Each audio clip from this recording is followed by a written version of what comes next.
and flatbeds, and more, whether used or new, right off the factory floor. We're looking at about 30 seconds after 8. For a free quote, call 816-861-5444. What can TruckMovers.com move for you today? Nobody moves more trucks, and nobody moves them better than TruckMovers.com.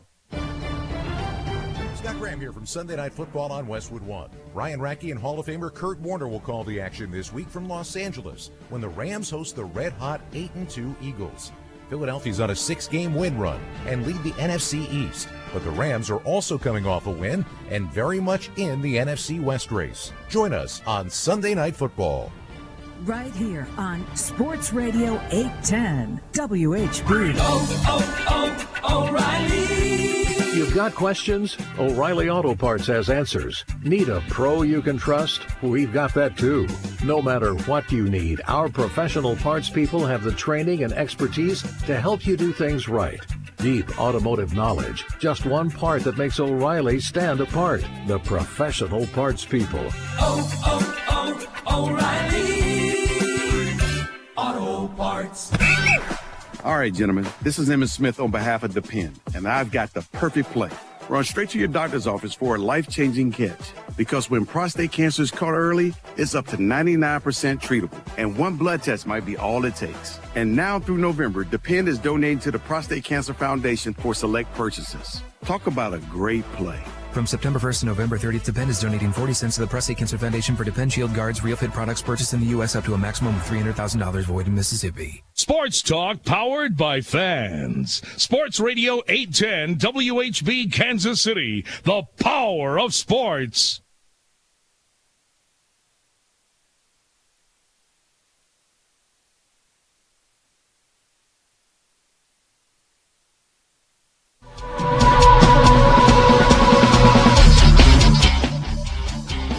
America's largest all-sports radio station presents the #1 motorsports show for over 2 decades. Track Talk, brought to you by Rod End Supply and the Power Ride Midwest Lightning Sprints. Here are the racing boys, Scott Traylor and Kirk Elliott. Good morning, race fans. Welcome to Track Talk here on Sports Radio 810 WHB. It's all brought to you by Rod End Supply, featuring the Power Ride Midwest Lightning Sprints. We've got a great show lined up for you today. We've got Sam Haverteef, Seth Bergman, Caleb Size, right, and JT Imperial. We've got some great interviews coming up from Mostly Motorsports on Monday. All big Wing 360 stars. Kind of a focus on 360 racing this past weekend. They had the big event down in Tulsa, the Fuzzy's Fall Fling, and the finale for the ASCS that was held down there. Seth Bergman wrapped up his first ever championship. Sam Haverteef Jr. won the big money on Saturday night down there. So good racing at Creek County Speedway over the weekend. They had their banquet at the Hard Rock Casino on Sunday night. So we're going to talk a lot about the ASCS this morning. There was another 360 event down at Vado Speedway Park in New Mexico over the weekend as well, and Caleb Size, a name you brought up a little bit ago, won the big event on Saturday night down there, so we had him on Monday's Mostly Motorsports show, along with Sam Haverteef and Seth Bergman, and we'll play a few of those interviews here this morning. Hey, Kirk, we need to get a hold of Casey Schumann and talk about the racetrack, the new racetrack going in out at I-70 Speedway. Yeah. Casey Schumann is the general manager of the I-70 Speedway dirt track, and he told me several months ago that they were going to cut down the size of the racetrack. They were going to put a smaller racetrack in the infield of I-70 Speedway. Right now it's a big half-mile racetrack, and they want to cut the size of that track down because they were having trouble booking big events and getting good car counts. Such a big track out there.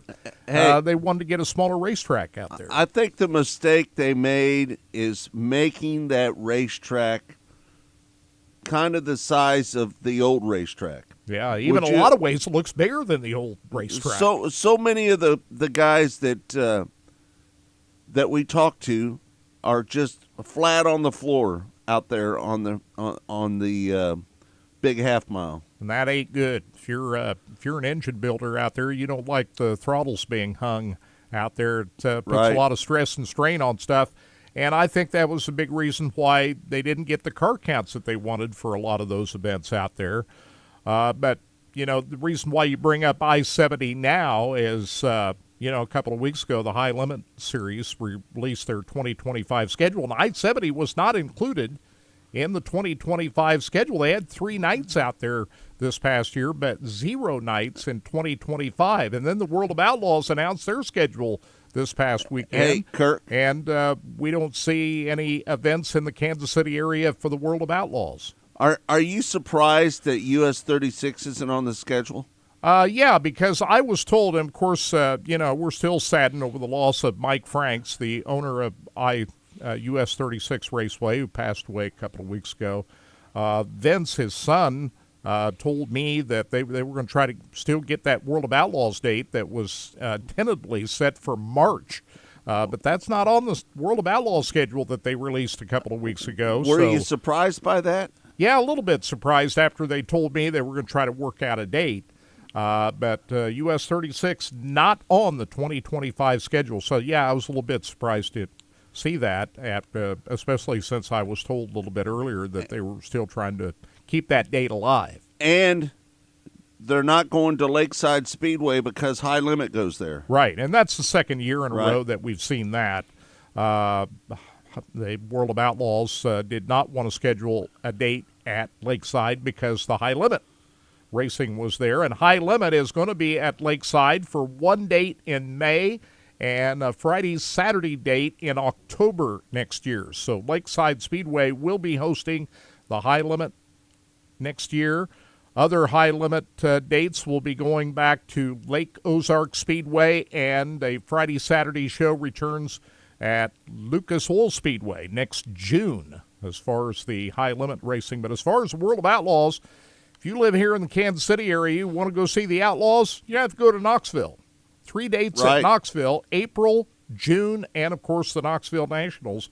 That's as close as you're going to see the World of Outlaws here in the Kansas City area. Are you a little bit shocked on that? Yeah, because US 36 Raceway was the one track that kind of kept the date in and around the Kansas City metro area. Now, there are a couple of to-be-determined dates in October next year. We'll see where that goes. There is a Friday date along with the return at LaSalle Speedway in October. We'll see where the Friday date goes then. So, yeah, I'm holding out the possibility that maybe we'll see US 36 back on the schedule. World of Outlaws schedule next year. But, the other thing about US 36 Raceway, Scott, they only had one date on the dirt track last year, and that was that World of Outlaw event in April. That was the only dirt track racing we saw at US 36 Raceway. So we'll see where that goes. I'm hoping that we still see World of Outlaws at US 36 Raceway down the line, but at least tentatively not scheduled for 2025. Kirk, what do you think the odds are of it coming on the schedule, the US 36 Raceway? I don't know. I haven't had a chance to talk with Vince or Ruth, the family up there, since the World of Outlaw schedule came out, so I'd have to dig into that a little bit more to find out where the discussions are going there. But I guess the bigger surprise is that High Limit is not coming back to I-70 Speedway. But maybe that has to do with the plans of reducing the size of that racetrack and what's involved there. Have they even gotten started with the construction of the smaller racetrack at I-70? We need to get in touch with Casey Schumann and get an update on all of that, and hopefully we can get that here in the next few days. Just haven't been able to get that yet. Hey, Scott, probably the biggest news here in this area that came out earlier in the week, and we talked about it on Monday's show, was the MLRA going dark next year. Now, this is the MLRA. I am shocked about that, Kirk. I am too, a little bit. The MLRA is one of the top dirt late model series in this part of the country and has been since 1992. Ken Essery and Rand Mooneyham, I think, started that series back in 92. Cowboy and Harriet Chancellor took it over in '97. They had it for a number of years, I think through 2011. Cowboy and Harriet did a great job of running that series before Lucas Oil purchased the series in 2012 and had it since then. Here's why I'm shocked about the MLRA going away. You know, last year they had 11 full-time drivers on that series last year, right? Which is not bad. That's not bad at all. For a touring series, right? If you get close to a dozen drivers, that's pretty good. And if you watched a lot of the races this year, I did. They had them up on Flow Racing. Most of the races that we saw, and they had a ton of rainouts this year, which hurt the series. They, large part of the middle part of the season, they didn't have any races because of a lot of rainouts. Right. But they ended up the season strong and had good car counts and some named drivers at the standalone events that they had. And I thought things were going pretty well in that regard. So if you look at all of that, if you look at the car counts, the number of full-timers on the series, yeah, I am surprised that they just automatically pulled the plug on it. I thought what might have happened is they might have cut back, maybe got rid of the big semi-truck that they used to pull around the series and reduce some costs and maybe even some staff before they just cut it all the way out. Another thing that shocks me is because these regional series like the MLRA helps car count. Whenever the Lucas Oil Late Model Series comes in to stage events in this area, I think that helps build up car count to have that series there. But the powers that be at Lucas Oil decided that that was a cost that they just didn't want to have right now. So they dropped it. Harriet has to be very disappointed right now. Yeah, I would think so because they put a lot of blood, sweat, did. and tears into that series. Didn't they? Did. I read a column on Dirt on Dirt, which is the big late model website. Kevin Kovac wrote a column there and had talked with Ernie Lepwich, who was the series director. He'd been working for Lucas Oil for a long time. Matter of fact, he worked with Cowboy and Harriet back in the day. Right. And here up through the years that Lucas Oil had it, he was the series director. He says in that column that he was shocked, for the same reasons that we talked about, that they just automatically dropped it. Now, Ernie is going to continue to work with Lucas Oil. He's become the assistant general manager and competition director at Lucas Oil Speedway. That's what Ernie is going to be doing.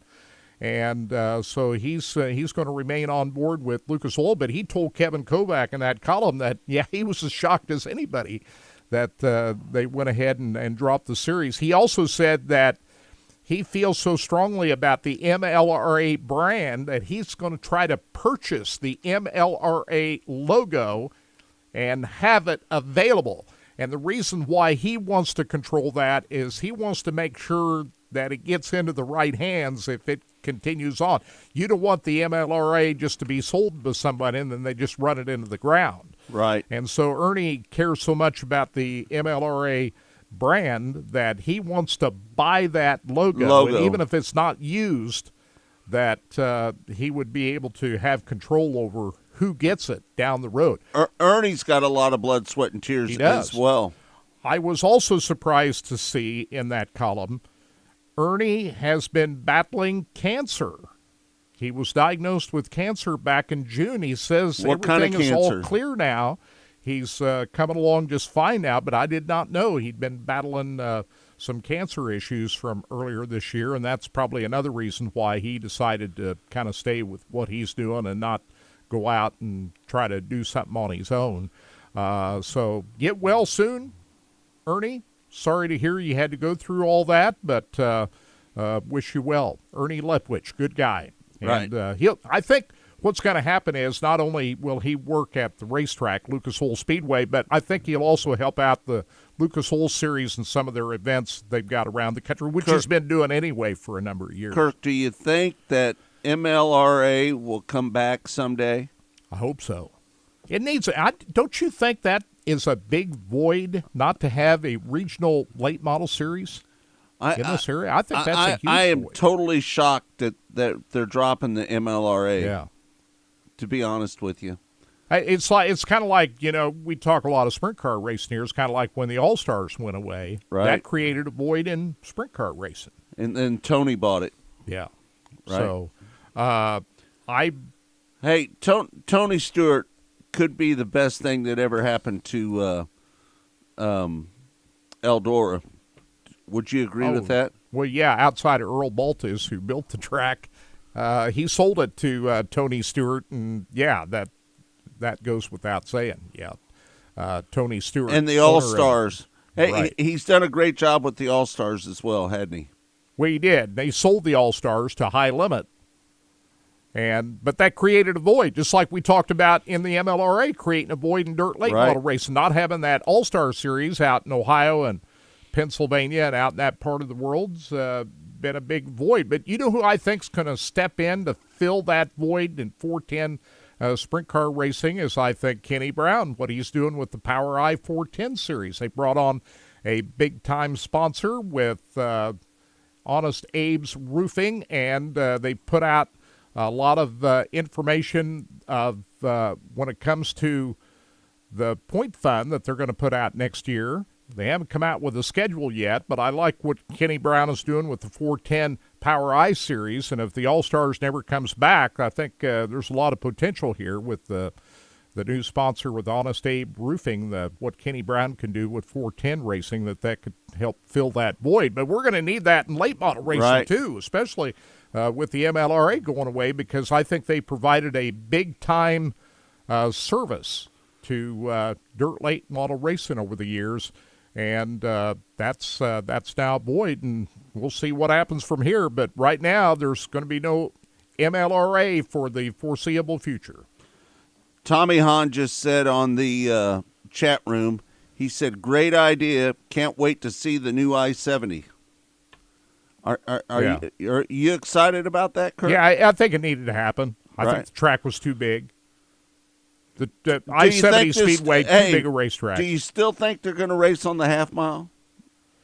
Now, what I was told by, and we do need to get Casey on. We'll try to maybe get him on Monday's show. Yep. Or one of the shows coming up here, give us some details on where we're at with the new smaller racetrack at I-70 and where we go from here. But yeah, it's something that needed to happen. I think you and I both agree they made a mistake when they designed that first big racetrack. It's just too big and too fast. It's too fast, and again, people have to hold the throttle full wide open all the way around that racetrack. Yeah, and it's not the fact that it's a half-mile racetrack. There's a lot of great half-mile racetracks, but you don't have to hold the throttle wide open on all half-mile racetracks. Hey, Kirk, this one you do. Did they make a mistake on trying to make the half-mile as big as the old half-mile? Yes. You think so? Right. You know what makes it so fast? The straightaways are banked high. Then they got that dog leg in the back that there's just no way that you can, let off the throttle and still. Now, I thought Casey did a great job of what he was trying to do with the racetrack, try to slick it off, make it, where it's not as. Casey did as good a job as anybody preparing that racetrack, didn't he? But that still didn't bring back all the level of car count that you wanted to see, or the type of series that didn't resolve that issue of trying to attract series to come in and run events at I-70. So anyway, we'll get an update from Casey Schumann on where this goes now that the high limit is not scheduling any events for 2025 there, and how the construction plans are going for the smaller racetrack. Man, I listen. We go back to the Fuzzy Fall Fling, Kirk. Sam Hafertepe wins that deal. What do you think about that? $10,000. I thought the star of the show was Blake Hahn. He started up on the front row, but unfortunate for him, he looped it on the first lap. But boy, for us race fans, he delivered the goods. He had to start at the back, and he rolled his way all the way up to third. Yeah, even though Sam won the race, I was having my eyes on the 52 car, which I still thought he was the best car on the racetrack, and he proved it by coming from last to third. in that race. But congratulations to Sam Hafertepe. Fell short of winning the championship, but he picks up $10,000 for the finale of the Fuzzies Fall Fling. By the way, Blake Hahn won the Friday night show, so he didn't go out of there without winning a race. But and that was good because Saturday. That's his grandma, Fuzzy. Yeah. Fuzzy was his grandma, and I'm sure that was an emotional win for him, wasn't it? No question about it. He would have liked to have Saturday night's win, I'm sure, but Right. he certainly put on the show on Saturday night, coming from last to third after spinning out early in the race. I thought the racetrack was in great shape at Creek County Speedway over the weekend. I thought it was in Saturday excellent night shape. was a great show. Yeah. So lots of good action down there, and I think the ASCS has found a permanent home for With the their world- season finale. Creek County Speedway, the Fuzzies Fall Fling. They have the banquet down there, the Emmett Hahn Trophy. World Racing Group's done a great job of taking over the ASCS, and they had a great banquet on Saturday night. And I think Emmett was there. They had the Emmett Hahn Trophy, and Right. Seth Bergman will hear from him a little bit on how he was able to celebrate his first ever championship in the ASCS. All right, we're going to take a break. Track Talk is brought to you by Rod End Supply, featuring the POWRi Midwest Lightning Sprints. When we come back, Sam Hafertepe joins us next here on Track Talk, and we'll be right back in a moment. Stay tuned. Track Talk. Rod End Supply is involved with a variety of motorsports as well as industrial applications. 4 minutes. Of products. Since 1989, Rod 10 End point. Supply has provided superior products priced competitively. Whether you're racing at the circle track or drag strip, rock climbing, or going off-road, Rod End Supply has an assortment of rod ends, radius rods, and specialty products to keep your equipment moving. Rod End Supply's experienced staff is ready and willing to help you with your needs. Their promise is to continue to provide a superior product with superior service so you can stay in front of the field no matter what it is. To learn more, go to rodendsupply.com. Hey, Kansas City, it's Brian Pringle with Victory Ford at the Legends in KCK. Right now, we've got unbeatable deals on the hottest new Fords. Drive off in a brand new Escape starting at just $29,500 with 1.9% financing for 66 months. Or hop into the new Bronco Sport all-wheel drive starting at $28,000. Tired of seeing those beautiful full-size Broncos cruising around and wishing it was you? Well, now's the time. Get up to $8,000 off, and if you currently own a Jeep, you qualify for a $2,000 Conquest rebate. That's a total of $10,000 in savings. And the best for last, the legendary F-150 Crew Cab 4x4 STXs starting at just $43,800. That's the #1 selling truck in the world, and at that price, they won't last long. Folks ask me all the time, do you guys buy cars? Absolutely. We make it fast and easy, often in under 15 minutes. So whether you're looking to sell or upgrade your ride, come see us at Victory Ford in KCK. Victory Ford, where our first price is better than their last. Diamonds Direct's once-a-year pre-holiday store-wide sale is almost over. Now through Sunday, get Diamonds Direct's amazing value price. And for the first time, it's even bigger. Get an extra 20% savings. Virtually everything in store is included. It's the big sale Diamonds Direct is famous for. Hurry, this incredible sale ends Sunday and will not be extended. Get the perfect gift you're looking for at the very best price. For the best selection, quality, and price, shop direct. Diamonds Direct. For details, visit diamondsdirect.com. Pain doesn't have to be your new normal. True Move KC is here to help you move better, feel stronger, and live pain-free. Whether it's knee pain, back pain, or just feeling stiff and limited, our therapists provide personalized care to address your specific needs. Take control of your muscle and joint health today. Visit TrueMoveKC.com. That's TRU MoveKC.com. Or text PAIN to 913-391-6045. Get back to doing what you love without the pain.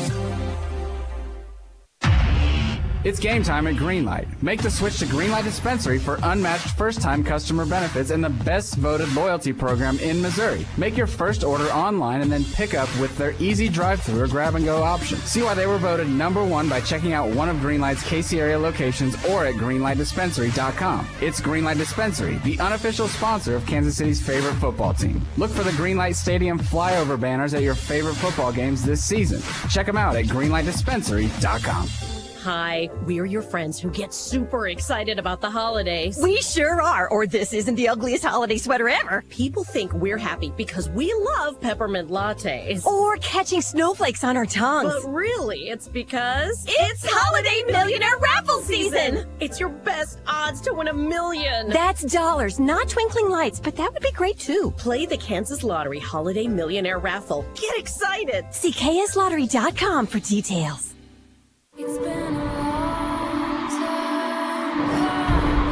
The official Eras Tour book coming to Target on November 29th, featuring over 500 photographs from the tour, including never-before-seen performance and behind-the-scenes images. And for the first time, the Tortured Poets Department, The Anthology, with 35 tracks on CD and vinyl. Only at Target. Here we go.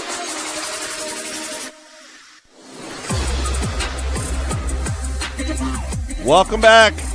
It's Track Talk here on Sports Radio 810 WHB. Hour number 2. You can watch it on Facebook. You can watch it on YouTube. And you can watch it on Racing Boys Live as well. Hey, we were talking about the All-Star Series in the first segment, and there was an announcement this past week that they're coming back in 2025. We didn't see a full schedule yet or some other details, but we understand Ohio Speed Week is part of that. Flow Racing going to stream all of the races, but we don't have a full schedule, and I don't have complete details on how that's going to work next year, but they did make an announcement this past week that the All-Stars planning on returning for 2025. So we'll see what happens there. That's great news. Sam Hafertepe Jr. is the reigning champion of the Fuzzies Falls Fling. He won that feature race on Saturday night, fell short winning the championship. Seth Bergman wins his first ever championship, but Sam Hafertepe ran out with all the big money on Saturday night. Monday, we spoke with Sam Hafertepe on the Mostly Motorsports, and here's a little bit of that conversation.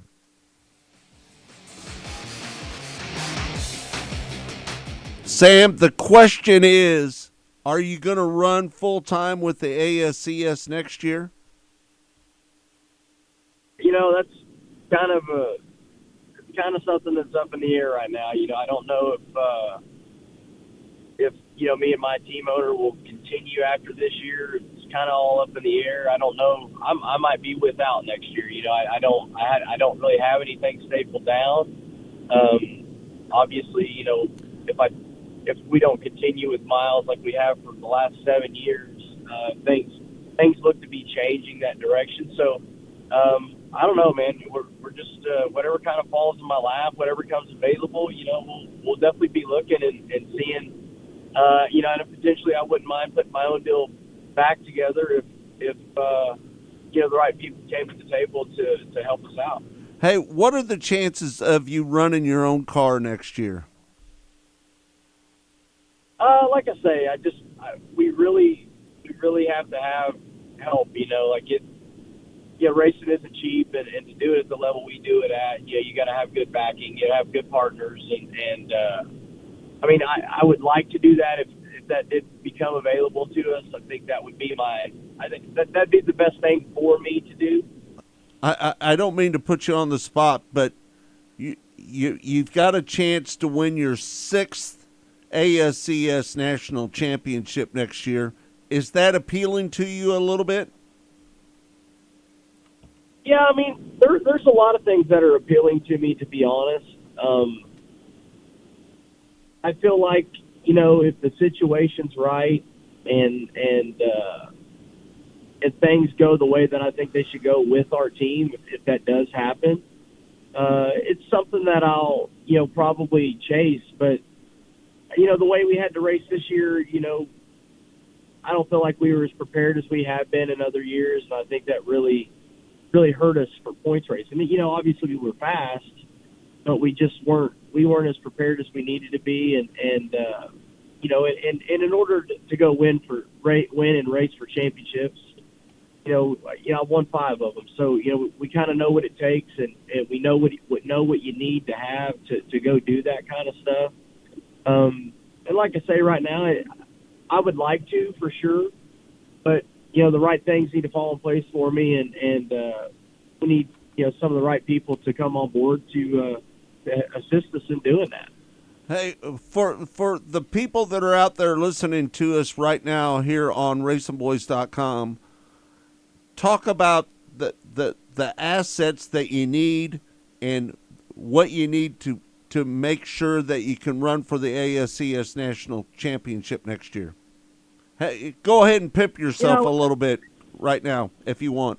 I think like what we look at is I feel like we need a guy that probably does I like to kind of divvy my sponsors up to have a responsibility on our race cars. We need like a tire sponsor. That's one of the major things.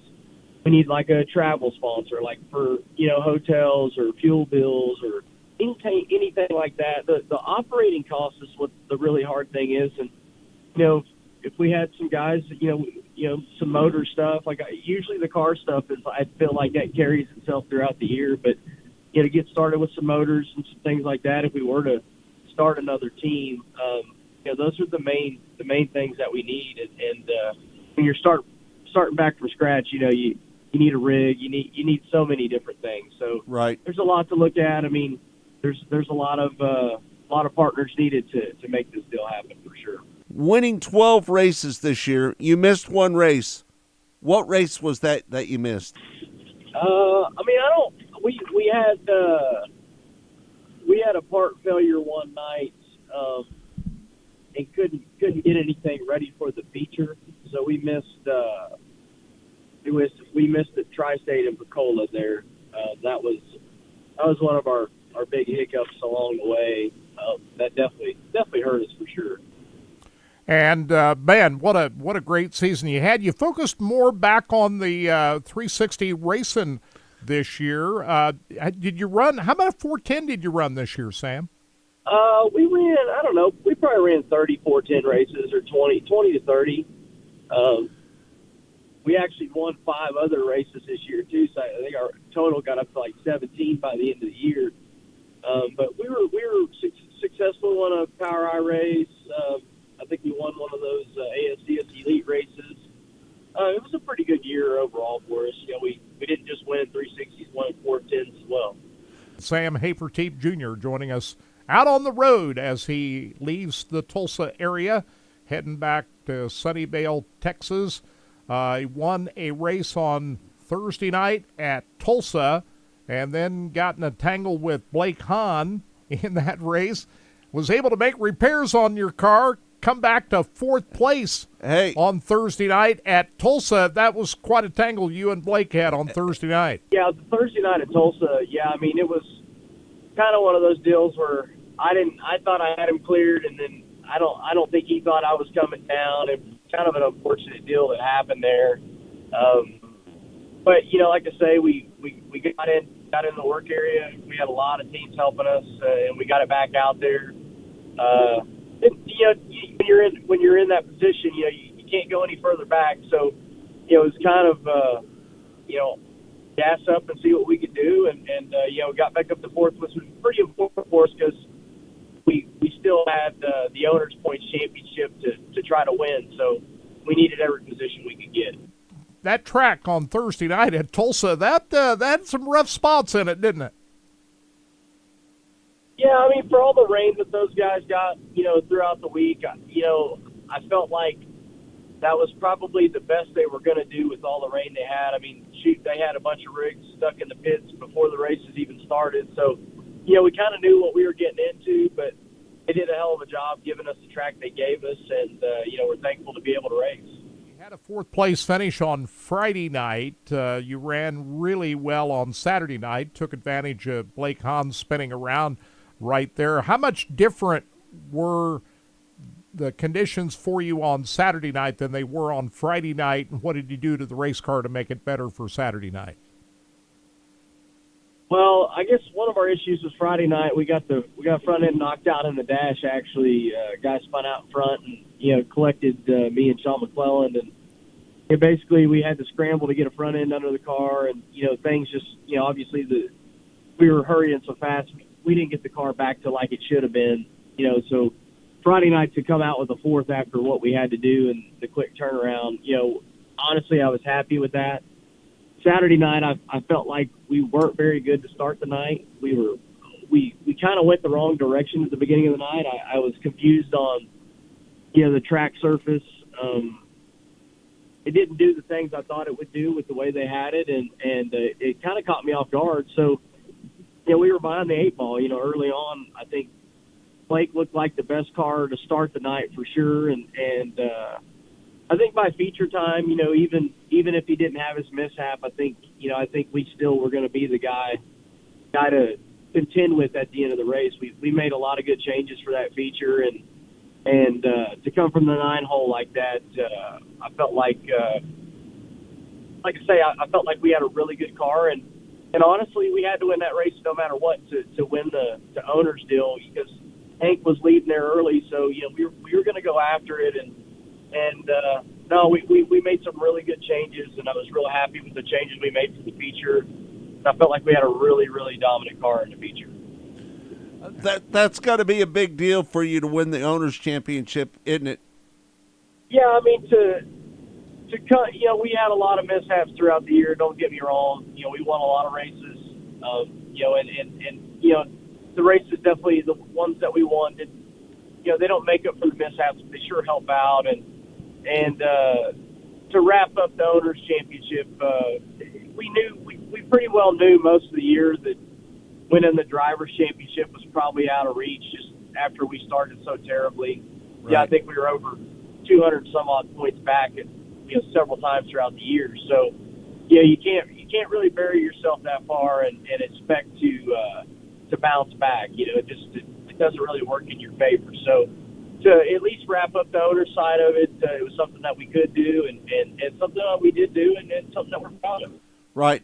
Hey, listen, I'm not going to lie to you.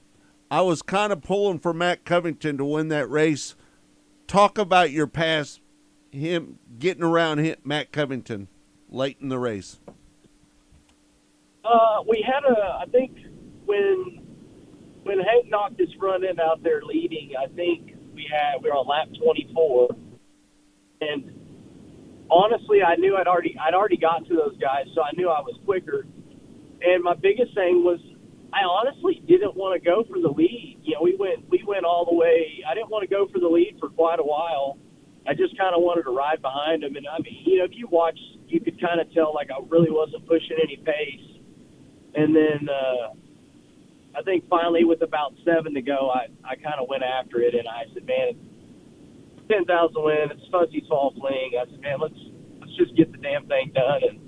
And I pressed it pretty hard there at the end, and we went in, checked out, won by 2 seconds. After that, I passed him, I don't know, with 5-6 to go probably, and I felt like we could have done that earlier in the race, but sometimes it's better to let stuff play out. And if we hit traffic at a certain time, like I just didn't want to force the issue before I had to. What's that like having your family around this weekend? You had them all there this weekend, didn't you? Yeah, we don't get to do that very often, and it's pretty neat to get the kids to come out and have my wife come out. Usually she's at home with the kids, and wrestling all 3 of them is quite a chore. So to have all the family out there, and then my in-laws, my father, it's definitely neat to have them around, and we'd like to have them around all the time if we could. I'm guessing you probably work as hard in the off season as you do during the season, trying to figure out what you're going to do for next year. What's the next few weeks look like for you? Yeah, it's a lot. It's a pretty big undertaking. We don't really know how much we're up against right now, but we'll find out here shortly and know what we got to do to get to where we need to get to. There you have it, Sam Haverteef, winner of the Fuzzy Fall Fling. And that was a big win for him, wasn't it? $10,000. That incident he talked about at Tulsa Speedway on Thursday night of last week with Blake Hahn. Blake got the worst end out of that. Right, he did. That incident, and I thought Blake was in the right line there. We talked about this on last week's show. Sam came down on Blake on that incident. Right. And Hahn, they had a lot of work to do on that car to get it ready to go to come back, but the next night Blake Hahn came back and won the race, but that was quite a bunch of work that Haferteep's crew did to fix that car and get him back out there and still come back for a fourth-place finish at Tulsa. So, and it was a lot of work for Blake Hahn as well. Yeah, Blake wasn't able to come back from that at Tulsa, so they had to work on it to get ready to go. They mashed two headers, the front axle, the top wing. There was a lot of work that they had to do on that Blake Hahn car.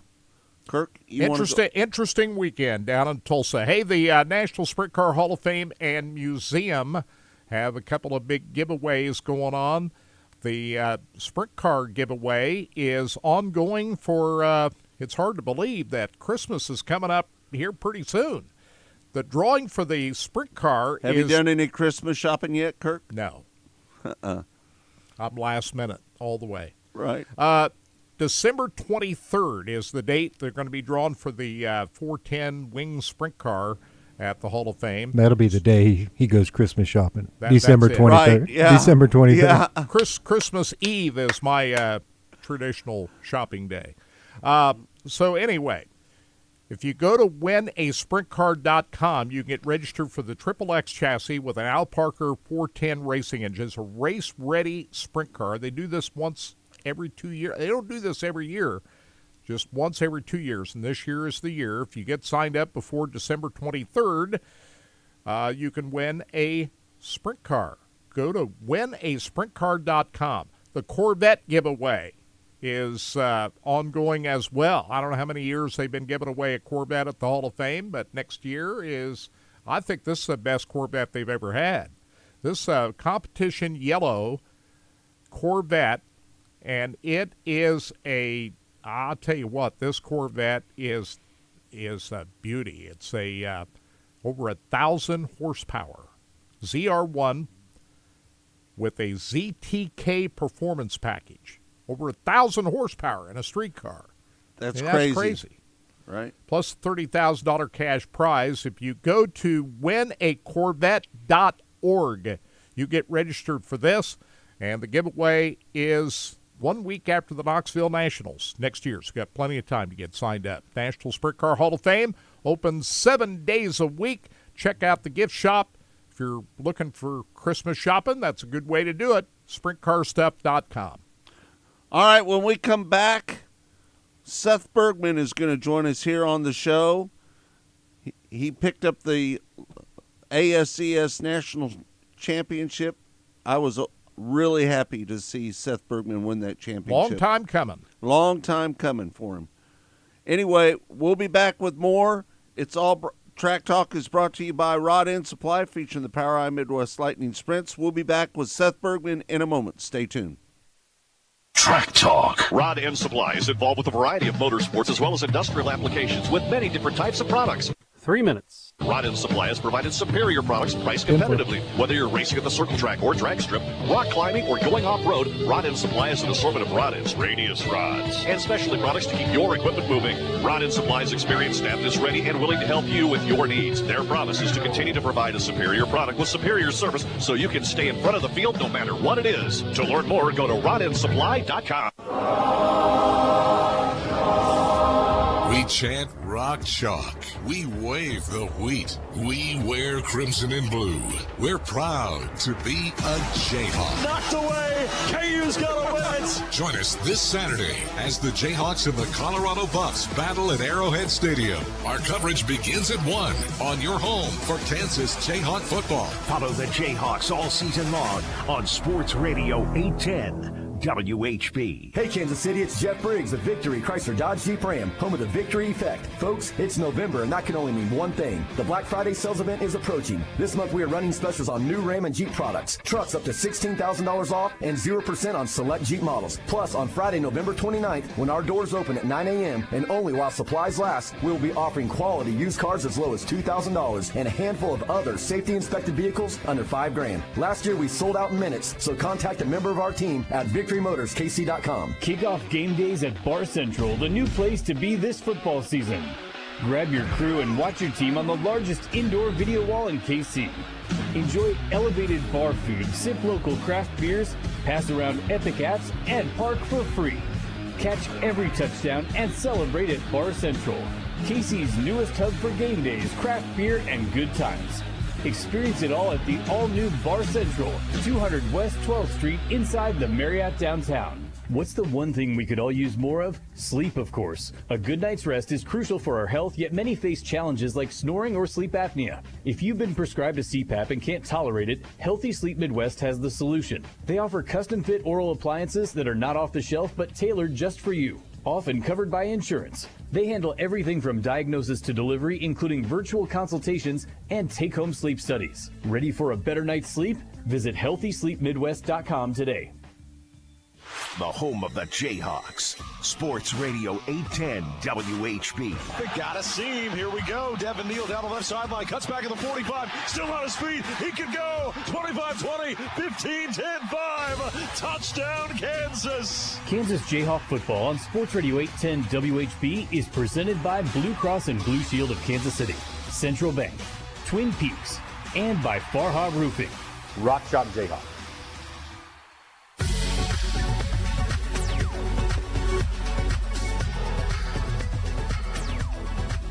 Welcome back.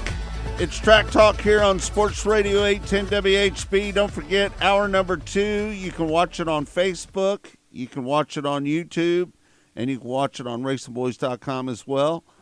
Hour number 2, Kirk, coming up. Yes, so hang with us for that. And don't forget, Monday is mostly motorsports, 12 noon every Monday as well.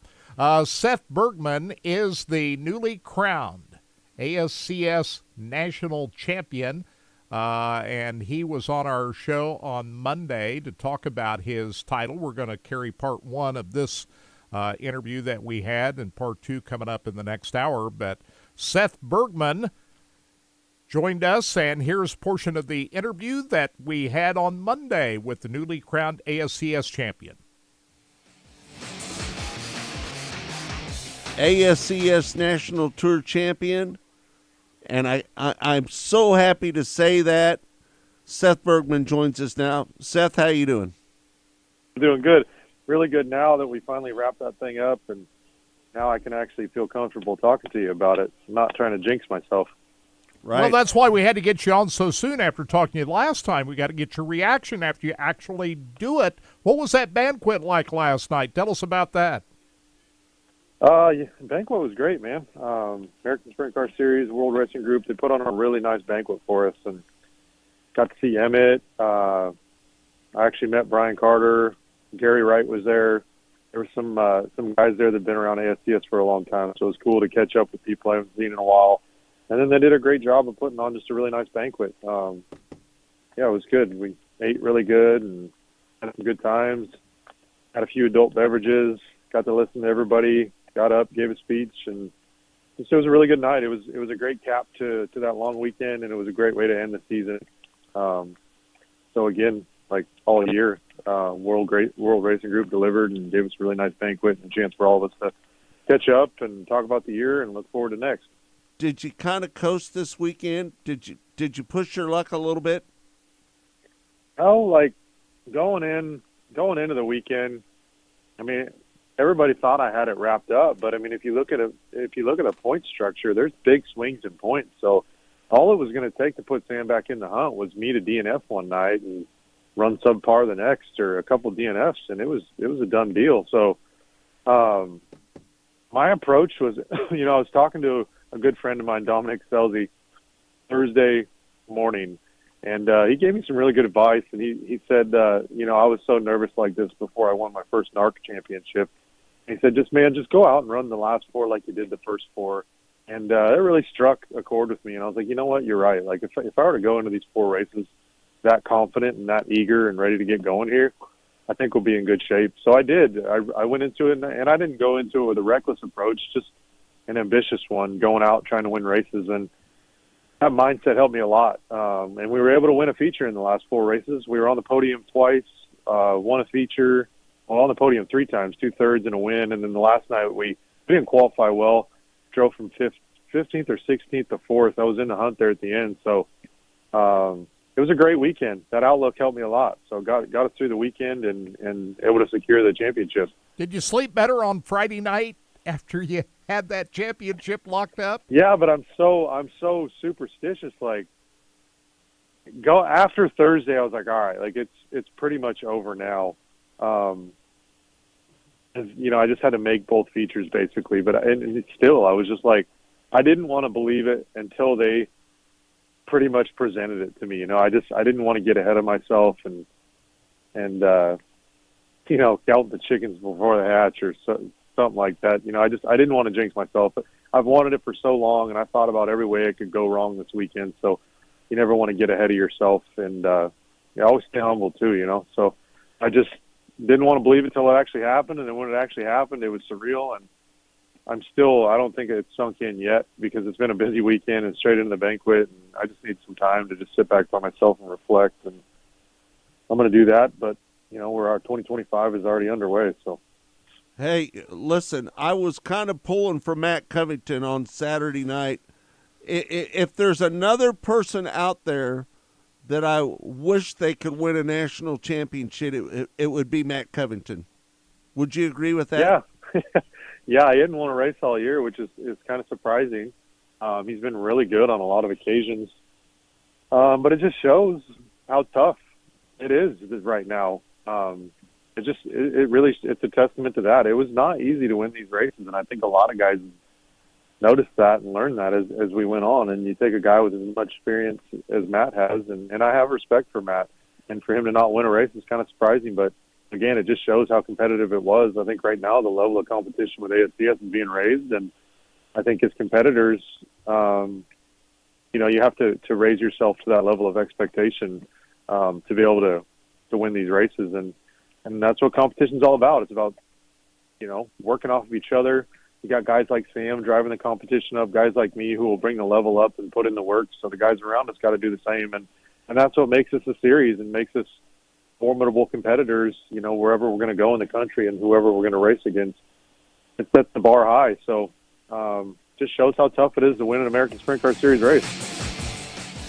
That is Seth Bergman, the newly crowned ASCS champion. That's part one of that interview. We'll hear more from Seth coming up in hour 2 exclusively on Racing Boys. So wait to hear that. We'll also hear from Caleb Size, who won the big event down at Vado Speedway Park last weekend. So that's all coming up in hour 2.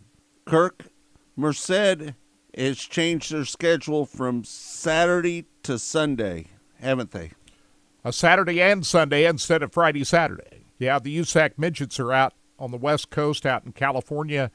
We've already had one race. They raced Wednesday night at Thunderbolt. They were supposed to race last night at Merced, but they got rained out. So it's a 2-night show, Saturday and Sunday. We watch that on Flow Racing. And then next week, Tuesday at Bakersfield. And a week from this weekend is the Turkey Night Grand Prix out in Ventura. So they had some weather issues out there last weekend. Got rained out at Placerville. They got the night in at Wednesday night at Thunderbolt, but they only got one night in so far. Let's hope things cooperate tonight out in Merced. Hey, Kirk, that was a good thing because Brian Hobart did some of the ASCS National Tour broadcast last weekend. Yeah, it was always good to hear his voice, wasn't it? Yeah, he was down there helping out in the pits last weekend. Right. Well, he's close to home. He's close to the house, so why not? Right. Got rained out in California, but he was on the mic Wednesday night out at Thunderbolt at Tulare on Wednesday night. That was quite a night for Carson Macedo, wasn't it?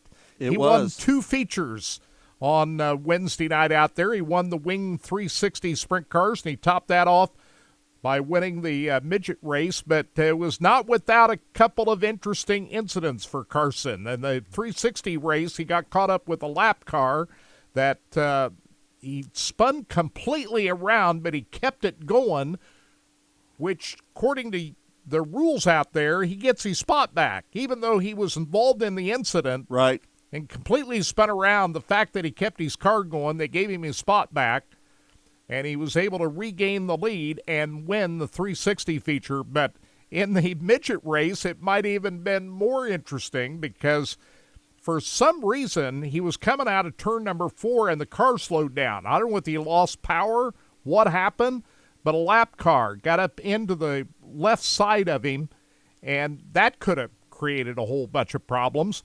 Now, he was able to blend in second place behind Jacob Denny for the restart. Macedo was able to get past Denny to regain the lead, and he ended up winning the double on Wednesday night. But shall we say that Carson Macedo is the luckiest guy alive? There's 2 times that he could have been caught up and ended his night, both in the Wing 360 and the midgets, and he survived them both. And he was able to walk out of there with a victory. It was pretty interesting, the midget. He was driving an Aussie car. I think it was Sean Dyson that owned that race car. I'm sure they'll probably hang around for the Chili Bowl, but he looked pretty strong in that car. Kirk, in hour number 2, we're going to have Caleb Size on and JT Imperial as well. Yeah. JT is the newly crowned champion of the Desert 360 series. Right. So, interesting to hear from those guys. Hey, I want to put out our condolences to a friend at Lakeside Speedway. Leon Billings passed away this past weekend. Of course, Billings, a big family of racers out at Lakeside Speedway. The Billings family has been out at Lakeside Speedway forever. So sad to hear that news about Leon Billings, and our sympathies go out to the Billings family. Right. Bad loss. That's the Billings family has been at Lakeside Speedway since it was pavement back in the day. Long time. Yep. And Leon, good guy, so sorry to hear about his passing. They had the NASCAR banquet last night out in Charlotte this year. It was in Charlotte, North Carolina, where Joey Logano was honored with his 3rd championship last night. We didn't get to see it. They didn't have it on TV last night. Now, we understand they're going to they've done this for the last 3 years, and I don't like it. They're going to replay the banquet on the CW network Sunday afternoon at 2 o'clock if you want to watch it. All right. They had the banquet last night that nobody watched. Thanks, everybody, for tuning in to Track Talk here on Sports Radio 810. Don't forget, hour number 2, you can watch it on Facebook, you can watch it on YouTube, and you can watch it on RacingBoys.com as well. And it's all coming up next right here on Facebook, YouTube, and RacingBoys.com. All right, Kirk, you got anything to add? That is it. Thanks for joining us. We'll talk midget racing next weekend. A lot of midget racing going on right now. Chili Bowl, 100 entries. All right, thanks everybody for tuning in. We'll appreciate it. Thanks so much for Todd, for Drake back at Sports Radio 810, for Kirk Elliott. I'm Scott Traylor saying goodbye. Supply is involved with a variety of motorsports as well as industrial applications with many different types of products. Since 1989, Rod End Supply has provided superior products priced. Thank you, gentlemen. You're racing at the circle track Thanks, or track my strip, rock climbing, or going off-road, Rod End Supply has an assortment of rod ends, radius rods, and specialty products to keep your equipment moving. Rod End Supply's experienced staff is ready and willing to help you with your needs. Their promise is to continue to provide a superior product with superior service so you can stay in front of the field no matter what it is. To learn more, go to rodendsupply.com. Hey guys, it's Granny and Bluma here, the Blue Chew Boys, to talk about our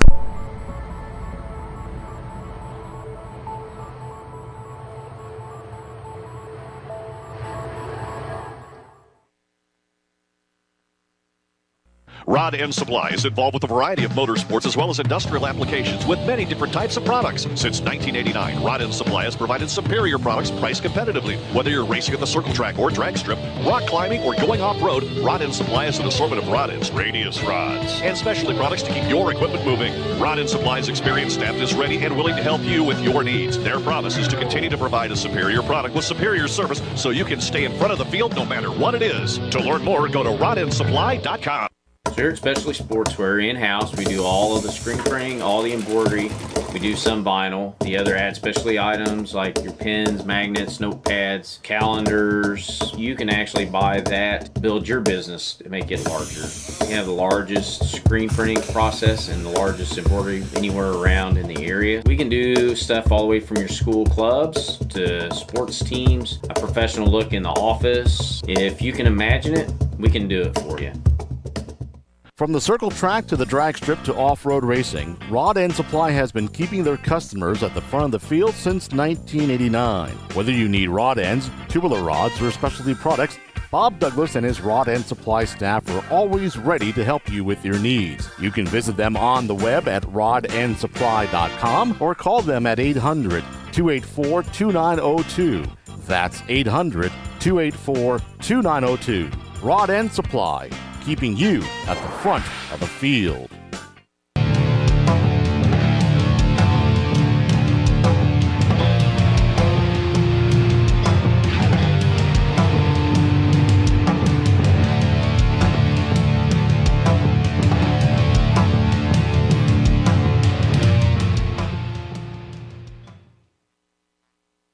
When Steve died, the outpouring of love was amazing. These dollars had come together to support us, and we realized, no, we didn't want to use them for us. We wanted to use them to help others. The foundation has done so much for so many people. It helps any family that has somebody, whether it be a crew member or one of the drivers, that get hurt. We can help them to get through the situation. I was injured in a non-wing sprint car accident that broke my neck and left me with a spinal cord injury. I was in the hospital 8 months, and that got really, really expensive, so having that extra help to help push me and my family forward was a big deal. Yes, Steve's death is the reason the foundation exists, but it's Steve's life, and it's the lives of racers everywhere, is the reason we're able to do the work we do.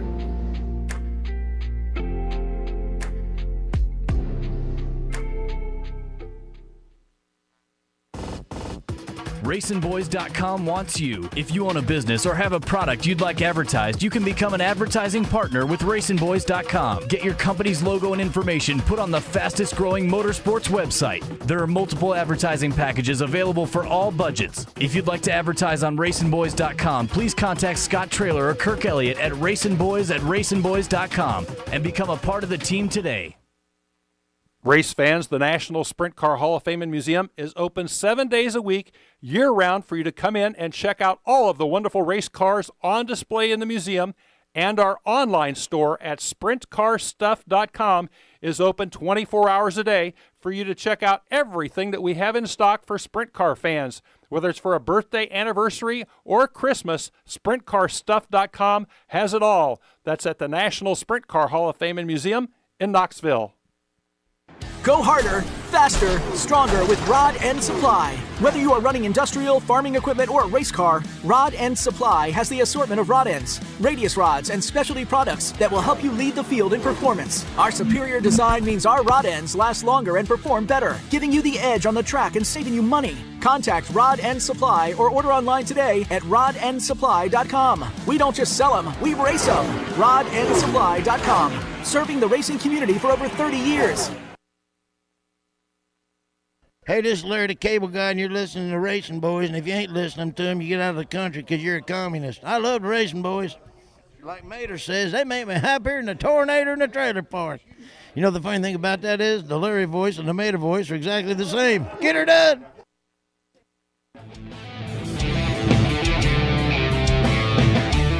It's time for America's most unique motorsports show, Track Talk, brought to you by Rod End Supply and the Power Ride Midwest Lightning Sprints. Here are the Racing Boys, Scott Traylor and Kirk Elliott.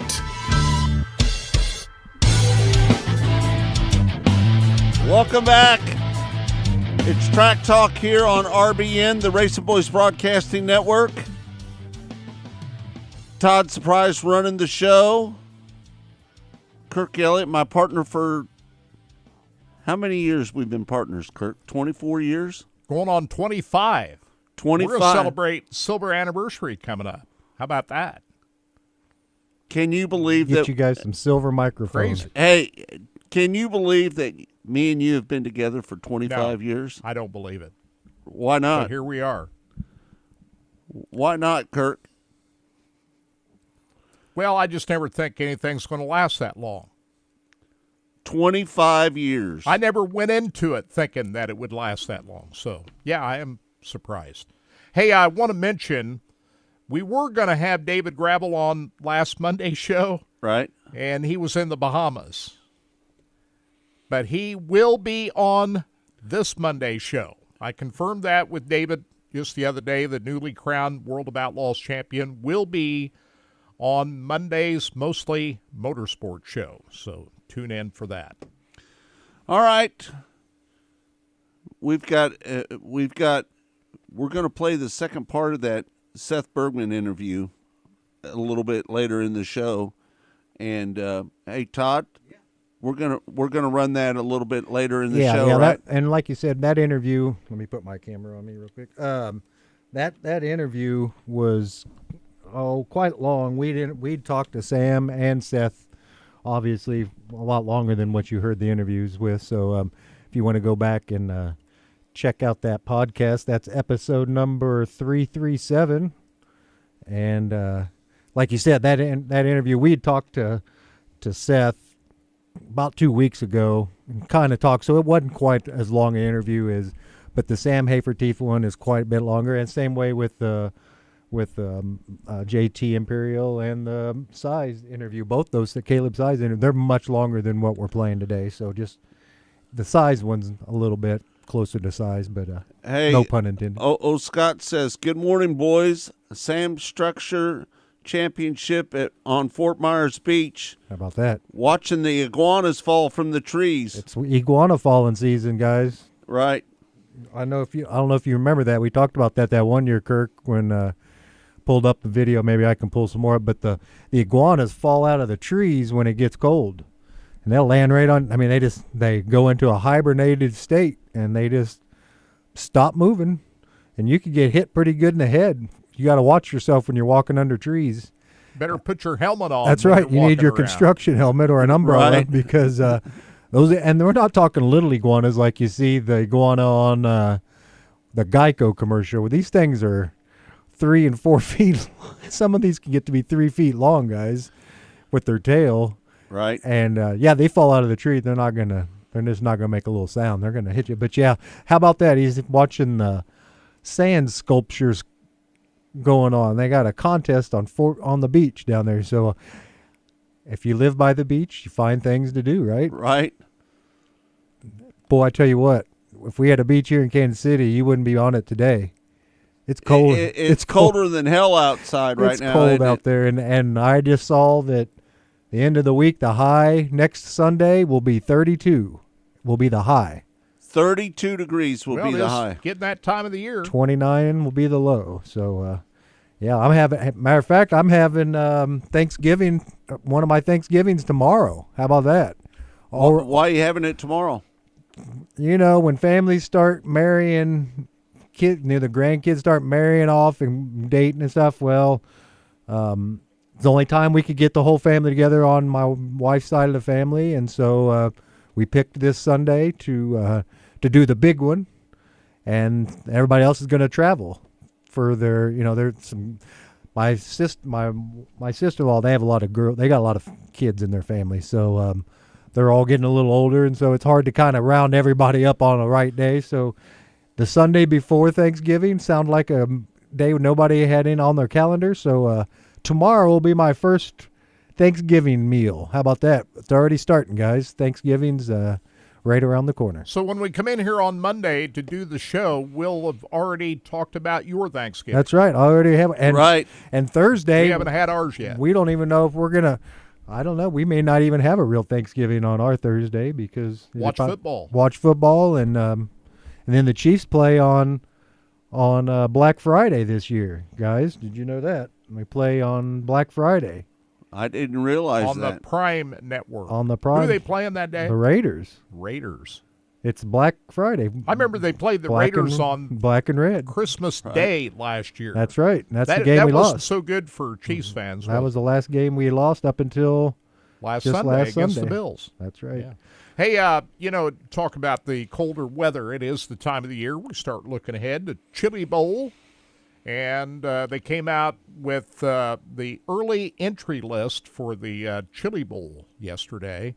And they hit the 100 mark in record time. Of course, there's going to be a whole lot more than 100 that will compete at the Chili Bowl. But the early entry list has 100 in the first amount of time. It looks like we got several rookies that are going to be part of the show again this year. Logan Seavey will be going for his third straight Chili Bowl crown. And the dates of the Chili Bowl this year are January 13th through the 18th.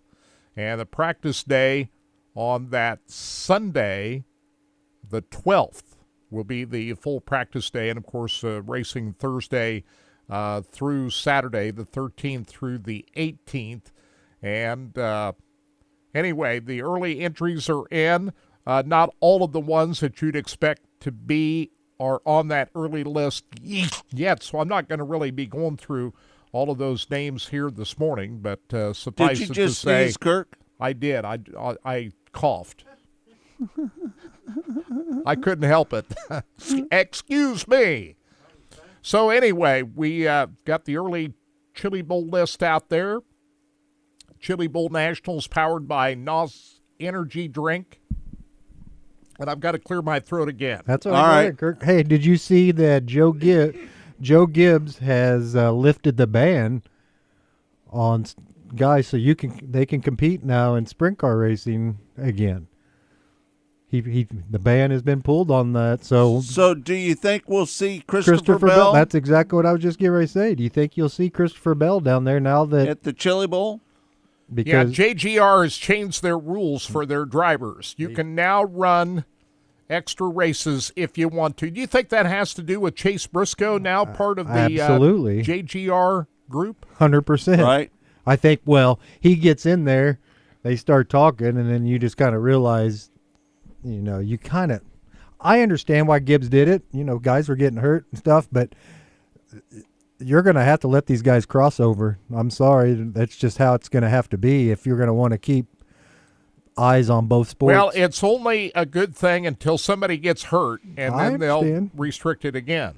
But that's what's going to happen. These guys, it isn't like, I'm just going to say it, these guys aren't making the money that the Dale Juniors and the Carl Edwards and the Clint Boyers and the Tony Stewarts and Jeff Gordons were making. They used to make $4 or $5 million a year. If you cut me a check for that amount of money, then I'm not going to play around on that. But if I'm having to go out and scratch for every dime that you're getting paid, and it's not the kind of money that, then hey man, you're going to have to lift the restrictions and let me do some racing. I get it. You don't want to have to be competing against yourself, but man, if you don't let a guy go out there and do it, you're going to have people that are not happy in their daily lives, and that's going to carry over into their race side, and that's going to.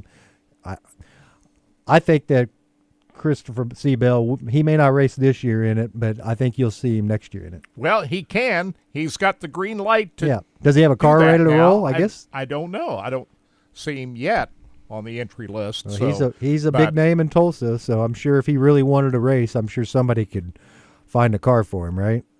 Yeah, because no I'm doubt. sure he's won 3 Chili Bowls in a row, 2017 through 2019, and I'm sure he would love to make it a 4-time champion and tie Kevin Swindell for that if he were given the opportunity. Absolutely. So, you talk about a carrot. We'll see what happens, but I look for Christopher Bell. If not the Chili Bowl, he'll schedule some wing sprint car races in there some places. We'll see what happens there. But big news out of Joe Gibbs Racing yesterday, where they took away Denny Hamlin's crew chief yesterday. Chris Gapard is now going to be promoted to a competition director role, and they moved in Ty Gibbs, crew chief, to the 11 car. Chris Gale will now be the crew chief for Denny Hamlin, and when Hamlin was asked about it, he said, I was shocked. Yeah, I didn't see that coming, and they didn't talk to me about it. Yeah, that was a behind-the-scenes deal that nobody talked to him about, sounds like to me. Which tells me he didn't really like the move, but there's nothing he was going to do about it. He's not thrilled about it, is he? It doesn't seem. No. He doesn't seem to be thrilled about it. No. Right. Well, I know for a fact, I don't know. I'll just say this. There's a lot of stuff kind of going on behind the scenes. It always happens at the end of the year anyway, but I think there's probably going to be more to this story comes out later on than. We know he won 3 races plus the Clash early last year, but his last win was at Dover on April 28th. Yeah. he didn't win a race since then. So, yeah, I guess something had to give. Silly season kicking in, right? Hey, Kirk, the late, great Bobby Allison passes away. Yeah, we're still mourning that loss. One of the great of all time, Bobby Allison, 85 career wins. They gave him that last win about a week before he died, which now he stands alone ahead of Darrell Waltrip with 85 career victories. And Bobby Allison, certainly one of the, I think you'd have to put him on a Mount Rushmore of stock car racing, would you not? I would think so. Yep. And he was one of the guys, too, that raced a lot of local stuff back in the day. You know, we think of Kyle Larson doing that now. Well, Bobby Allison did that.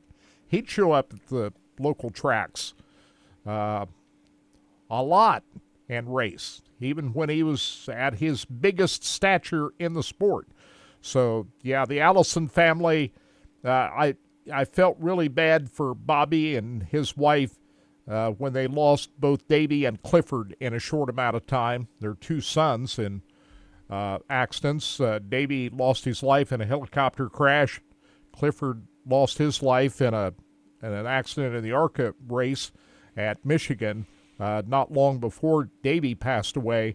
And that has to be tough when you lose both of your kids. Both, yeah. I mean, and Bobby went through a tough time. And I remember when Bobby's career ended in that bad wreck at Pocono that one time. If you remember that crash. Right.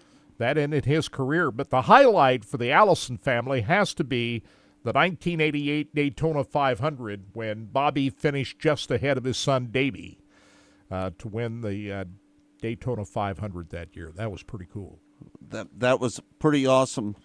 They finished 1-2, right? 1-2. And then Davey came back 4 years later and won his only Daytona 500 less than a year before he died in that helicopter crash. I remember I was a huge Davey fan, and I remember how devastated I was when Davey got killed in that helicopter crash. That was terrible. Listen, my ex-wife, Sharon, she was a big Davey fan. She was a big Davey fan as well. I'll tell you a quick story about Davey Allison. Was down at Daytona covering the race back in 91, I think it was. 90. That could have been after he won the Daytona 500. And at that time, you could just walk up to the haulers and you could see the drivers walking around. They were very readily available. And I remember stopping up to the back of the hauler, and Davey said, "Come on in. You want a Krispy Kreme donut?" Said, "Have one." And he was just as nice a guy as you could ever run across, and fame did not faze him at all. I remember when he showed up at Lakeside Speedway for one of those big NASCAR events that time. You remember that when Davey Allison and Harry Gant and some others showed up, and that was Buddy Baker? Yeah. And Davey couldn't have been a more approachable, as nice a driver as you could ever run across.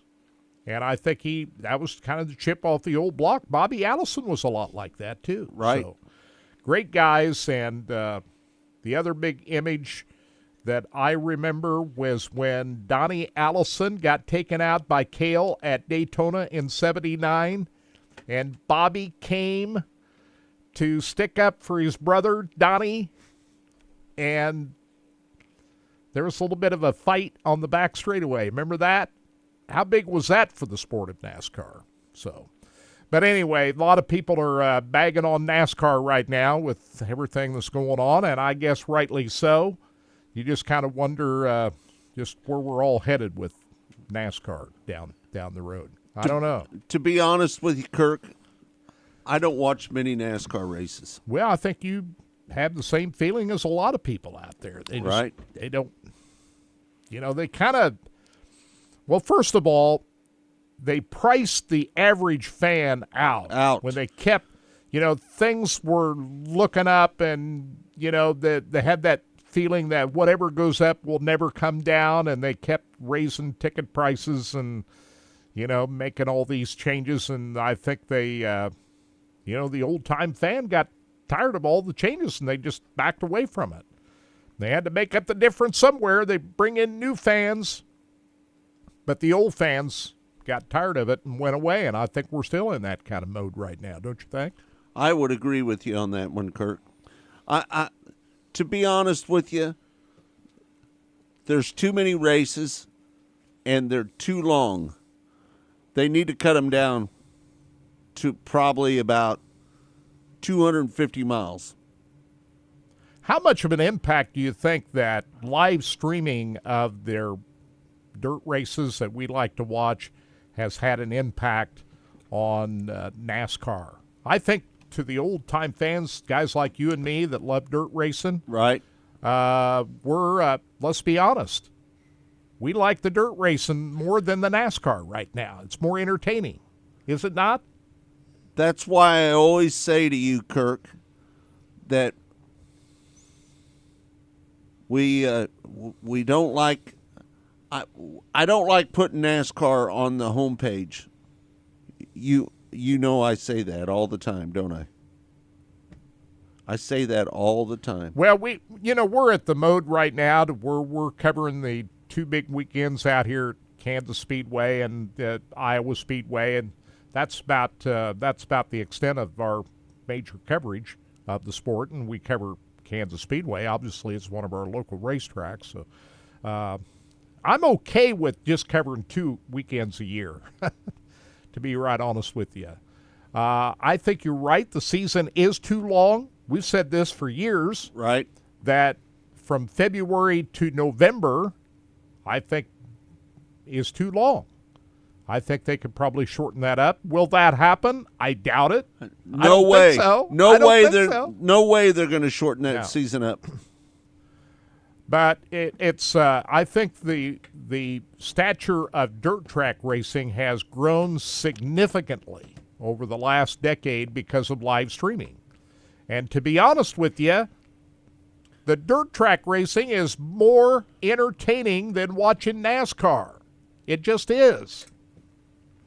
And the stars have become as big a stars to you and me, right, as the NASCAR guys. Because we see them every week, just like we watch the NASCAR guys every week. Right. We see these dirt track drivers, and as far as I'm concerned, when I go to a racetrack, I look at David Gravel and Brad Sweet and Carson Macedo and Ricky Thornton Jr. and Bobby Pierce as big as stars and recognizable figures as anything NASCAR has to bring to the table. Right. Don't you agree with that? I would agree with that, Kirk. I think that to be honest with you, they need to shorten the races up. Do you think so? Yeah, well, I think 3 hours is plenty long for any event. And I'll say that about the dirt track race. I don't want to go to a dirt track that lasts longer than 3 hours. So, yeah, I would tend to agree with you. If you sit down and watch a NASCAR race from start to finish, right, it gets kind of dull in the middle part of it. It does. I always take a 100-lap nap. Well, what I do with the NASCAR races, I record them. And then I watch it from the start, and I can just kind of speed through all the stuff and get to the all end. the commercials. So I very seldom ever watch a NASCAR race live. I watch it on DVR or, on video. So that way you can kind of speed through all the stuff. Right. Because it can get pretty dry in the middle of those big 400-mile races. Kirk, we want to play the second half of that Seth Bergman interview.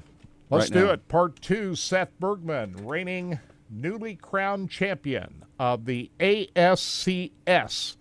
And let's go with that right now.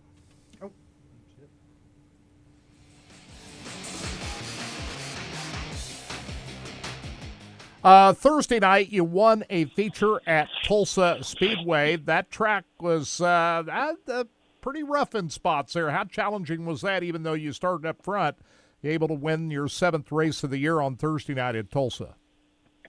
Tulsa Speedway just presents challenges even when it's not rough and tricky. It's just a unique little place.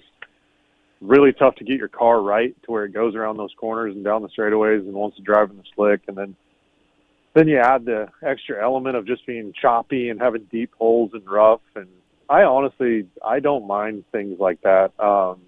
I think as a driver, it's very challenging and it gets demanding, and you got to be smart, know where to put your race car, how to keep yourself out of trouble, but still go win the race. So that's kind of stuff is right up my alley. So given the circumstances on Thursday night, I thought it was a perfect opportunity for our team to have a really good run.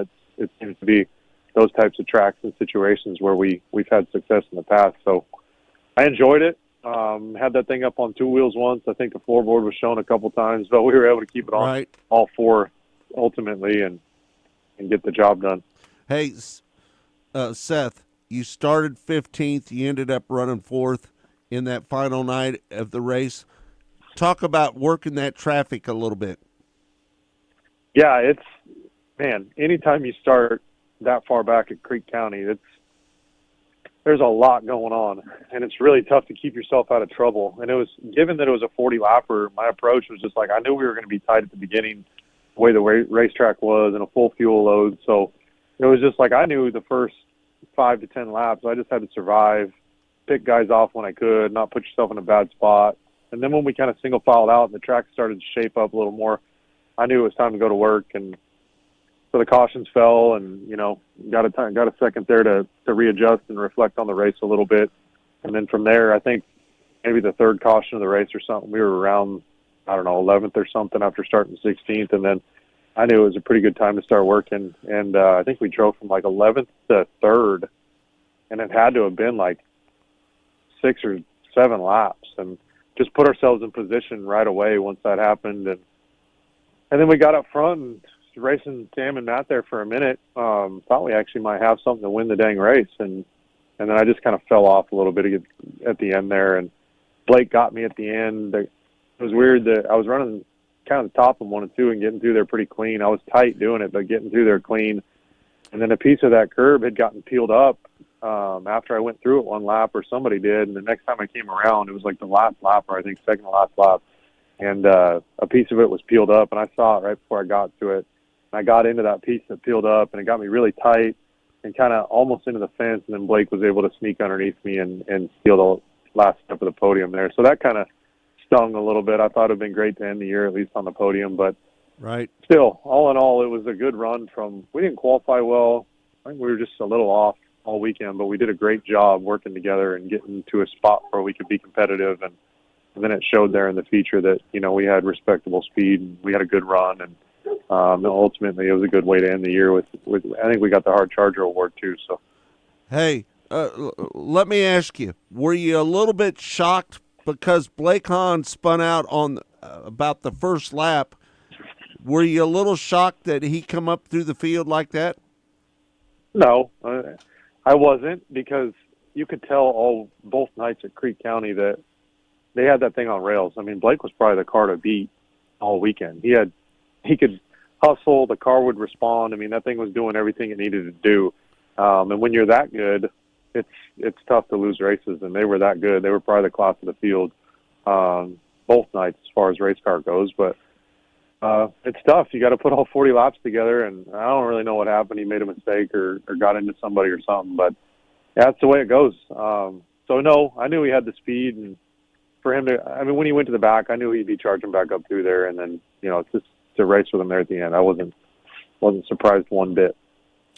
My big disappointment on Saturday night, Seth, is you had your car parked down there with the top 3. You're the champion of the ASCS series, and they didn't interview you before the broadcast went out. I don't know why they didn't come up and, carry a little bit of interview with you as the champion of that race, but that's my only disappointment. We didn't hear from you at the end of the broadcast. Oh, to the end. Maybe it comes back to the night before, because they announced me as the champion the night before when we were on the podium, and I had a moment to talk to Brett, our pit reporter, a little bit about it on the front stretch. So I don't know. I think we're all in the moment, and it probably just got overlooked. But they did a great job last night at the banquet, recognizing our efforts, and well, it's all that's good. That's the great. important thing. And we've got you on today, so we're able to talk to you about. You guys that. are doing your part. Yeah, exactly. So, you got the same plan for next year? What does 2025 look like? Hey, Seth, we talked to Sam a little bit earlier, and he thinks he's going to be running full-time for the ASCS National Championship next year. Are you going to do the same? Yeah, we are. I like being a part of ASCS, and that's what I've always done. And yeah, I plan on staying here. We've got our team built, and we've already got a lot of things in place going into next year, and we have a great platform now to build off to try to repeat the success. So, yeah, 100%. We're coming back with the American Sprint Car Series. We're getting our stuff ready now to start our season in Volusia in January. So I look forward to the challenge. I really told Sam last night, it didn't sound like he was sure if he was coming back or not, or told him last night, man, I really hope you do, because, to win these things, it's just that extra little bit of, it means more when you can beat guys like Sam. The level of competition is high. And then when you can actually accomplish that, you've done something special. It sounded like that Hill Racing and Sam might go separate ways. Yeah, I don't know what's going on there, those things happen in racing, right? So you never really know, and nobody's publicly said anything one way or the other. But whatever happens, I hope Sam finds his way, and if the Hills thing doesn't work out, I hope he gets a team built or somebody picks him up, because he's a hell of a race car driver. He ain't got nothing to prove in ASCS racing. He's a multi-time champion for a reason, and he made it extremely tough this year. He was almost a 6-time champion, and so I hope he finds his way and comes back, because he brings a lot of credibility to ASCS, especially when you can beat Sam to win a race. Right. Beat him to win a championship. It's felt really good to me that I've been able to do that, because if you've been around ASCS a while, you know that in 18, him and I had a close battle too, and he beat me. So that was it came down to the end of the year that year, and it was at Creek County, and he beat us. And then it was kind of funny, because this year our last race was at Creek County, and we were able to beat him for the championship this year. So, Seth, I think we've got a home for the ASCS wrap-up to the season. The Fuzzies Full Fling, Creek County Speedway. It just makes too much sense that is the season finale. You got your banquet there. This is where it should end, right? yeah, absolutely. I think for ASCS, it's a great place to end the season. I mean, I honestly, when they said it was going to end here in Tulsa and we were going to be at Tulsa Speedway in Creek County, I couldn't think of a better place. Yep. To end the year. Creek County's here, and it's got a lot of history with ASCS, so getting us all together here in Tulsa and then having the banquet, it worked really good. What's that like? You've got the Emmett Hahn Trophy, a statue of Emmett, and the real Emmett is standing right there. How about that trophy that they handed to you? That's pretty cool, isn't it? Yeah, it is really cool, actually. I mean, when I first started running ASCS, Emmett obviously was in charge and running it, so he's seen me grow over the years, and I've always respected Emmett and his family, and being able to run for him for a lot of years, I respect him, so it was an honor, and I joked with him last night that I have a statue of him now, so I can't ever get rid of him. Emmett Hahn, that was a great trophy that they made up for the identical to Emmett Hahn's look. Right? Yeah, I like that a lot. I mean, who better than the founder of the ASCS and honor him in that way? I think that's really cool. I can't thank enough the World Racing Group for taking ASCS to the next level. Yeah, would you agree with that, Kurt? I agree. I got to say that their first year of running that series, I give them an A+. Lonnie Wheatley and all the rest of them that ran that series this Lonnie's year. doing a great job with that thing. The broadcasts on Dirt Vision were great, and they had good car counts most of the year. Hats off. They did a great job with the first year under the World Racing Group banner. So, and don't you think that Seth really likes having the championship weekend in Tulsa? He lives there. Right. So he doesn't have to go far to get home after celebrating his big championship. So obviously he's going to like it staying in Tulsa. Kirk, JT Imperial won the Desert Championship, didn't he? He did, and he raced this past weekend down at Vado Speedway Park for the Desert Nationals, they called it. Saturday night, Caleb Size won the feature event. JT Imperial started on the front row of that race. What did he end up, 7th? Yeah, he Saturday ended up night? 7th. Yep. But he wrapped up the Series Championship. He won the Desert Series Championship. Yeah. We got JT Imperial right now, or right? Let's do it. Let's hear from JT Imperial, who was on Monday's Mostly Motorsports show, the champion of the Desert 360 Sprint Car Series. Hey, man, that's a great championship to win out there, isn't it? Oh yeah, no, it's a good deal. Gary does a good deal with it, and all the tracks we run out are they all good, treat us pretty good. What's your favorite racetracks to run? My favorite one is probably Aztec, New Mexico. And why would that be? Well, I've been going there ever since I can remember, and I won my first race there. I don't know, 20 years ago now. Right. I've never been there. Tell us about that racetrack. How big is it? No, it's a little 3/8. Up in the Four Corners of New Mexico. 30 minutes south of Durango. So it's a real beautiful country and just a nice little bull ring. It's real racy. Right. Hey, you've been driving the 75 X car for a long time. I know your mom really well, and she is a great supporter of you, isn't she? Oh yes. No, I couldn't. I wouldn't be where I'm at without her and Keith's support. That's for sure. Takes a lot of people to make this all happen, especially to win a championship. How important is that? You can't do this by yourself, can you? No. I have a lot of people that help me, starting with my wife and my kids. But my brother, goes to the racetrack with me every time. We have our crew guy Terry. So it's us three. 90% of the time, just us. So. Hey, listen. I know that you work really hard at your job. Kind of explain to what you do for a living. We do a little bit of everything. Our main deal is we put cell phone towers up. We do the concrete, the rebar, all the piping, just construction, general construction. Then we have dump trucks and stuff as well. Right. All right, over the weekend, Vado Speedway Park, you came out of there with a 7th place finish on Saturday night. Tell us how that was a tough field you were up against down there over the weekend, wasn't it? Oh, yes, sir. Yeah, Friday night we didn't do too well. Saturday we were pretty good until, then once the track took the rubber, it just kind of got follow the leader. But it didn't do that till the end. Looking back over the course of the season, what were some of the other highlights during the year?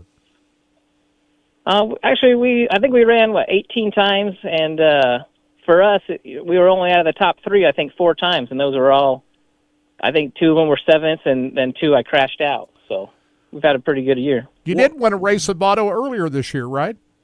Yep. About a month and a half ago. Yeah, no, we won there, and I ran second there the first night, I believe, and we won the second night. Let me ask you a question. What was going on with your car when you run 7th? What was happening there?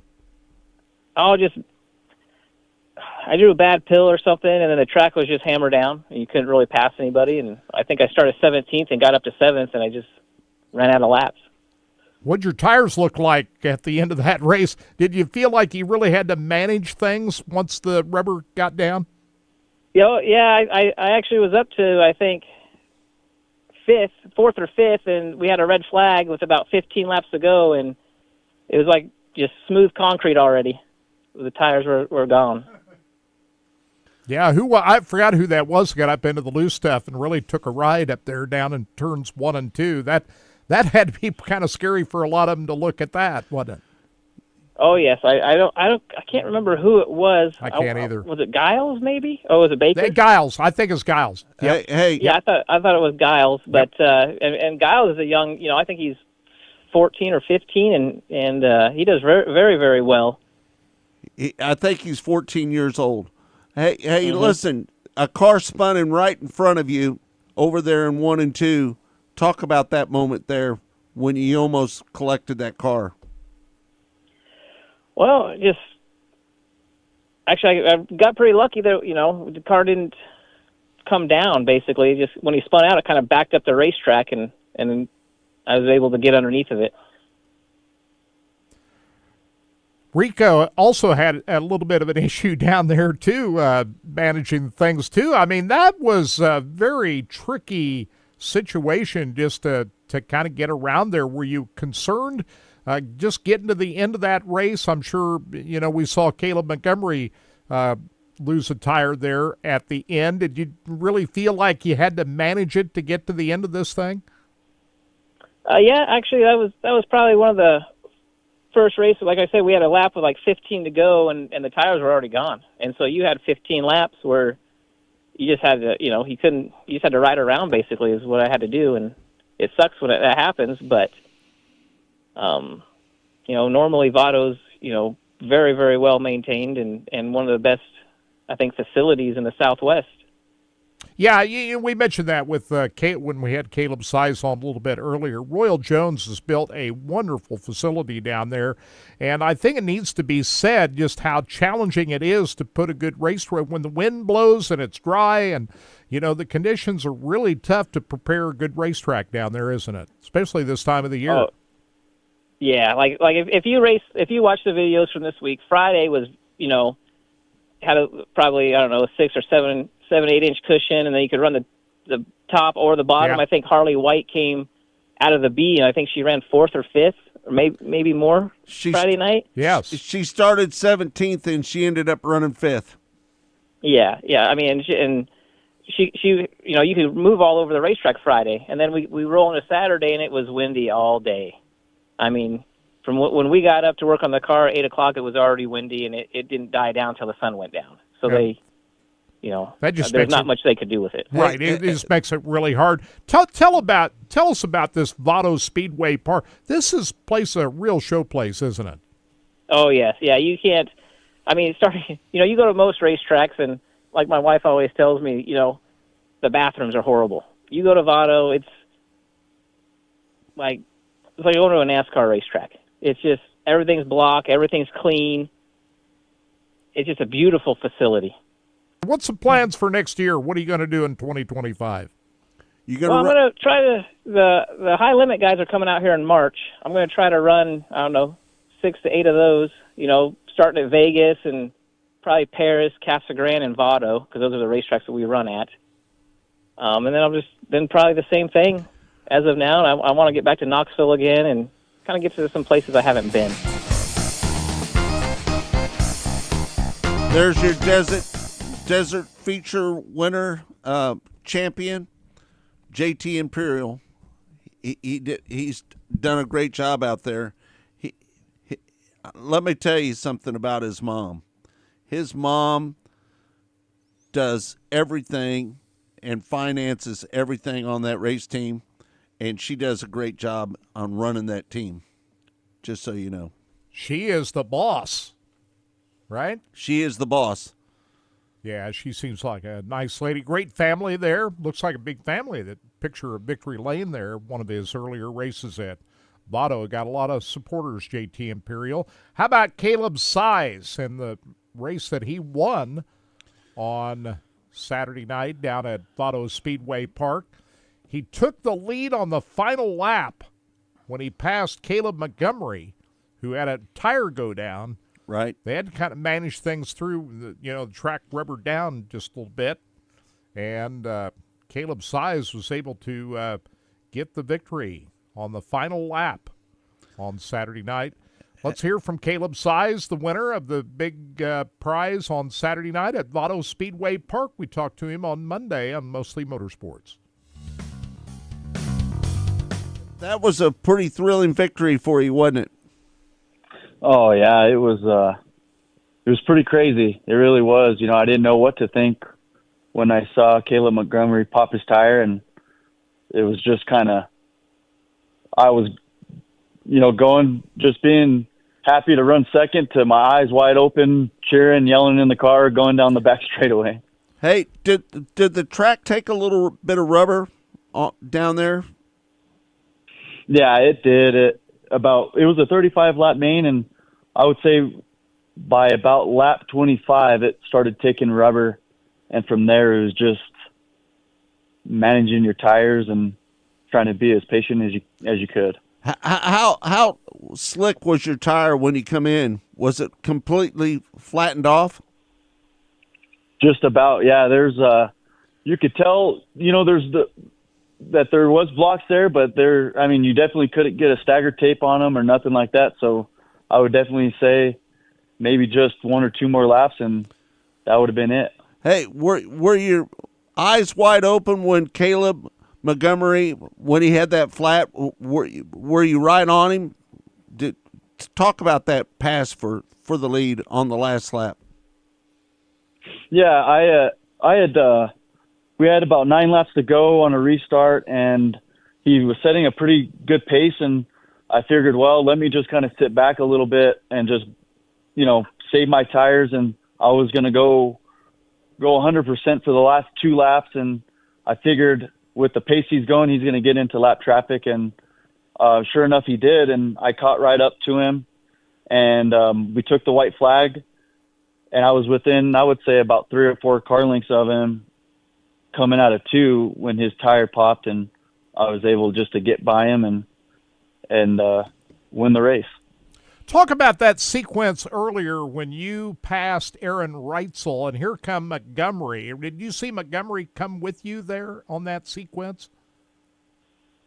Yeah, well, like I said, when it took rubber, Aaron started moving down, and I did as well, and he started slowing up his pace, and I figured he was saving his tires, and I just wanted to keep him, close, just in case I could take advantage of an opportunity with a lap car, or if he missed the rubber, and he did, and I was able to get by him coming out of 2, but I got a little tight coming out of 2 and allowed him to get to the inside of me going into 3, and we both slid up and missed the rubber, and Caleb Montgomery surprised the both of us and got us both going down the front straightaway. And it was just like, wow, it